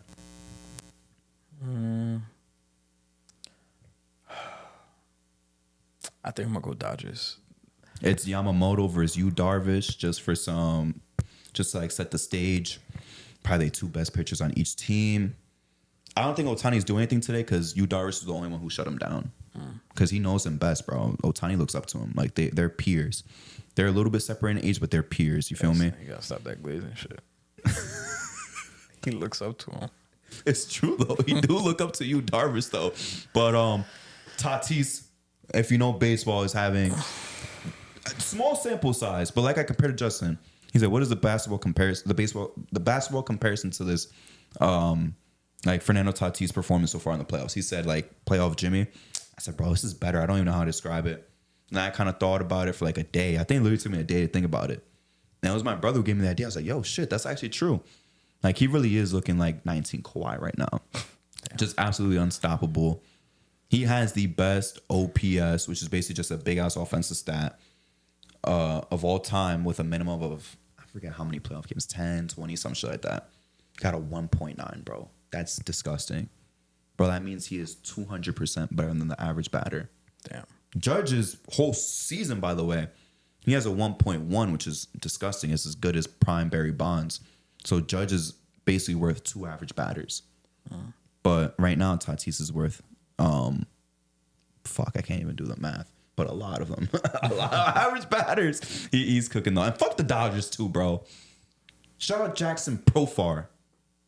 Wait, I said Jackson. Jurickson Profar for that catch that he had on Mookie. But then he couldn't get the one the next game after. But Justin, get us out of here, bro. I'm low-key hungry. I might have to get the Kai Cenat chicken Big Mac. It's actually pretty good. Is it really? You had it already? I had it. All right, take us out of here, bro. I'm starving. If you guys are listening on audio, please give us 5 stars. Please like. If you're watching on YouTube, please subscribe. Please like. Please comment if you want to. Feel free. We are 19 subscribers away from 200, so try to get us there. Follow us on TikTok at the J&J Podcast. We appreciate you guys.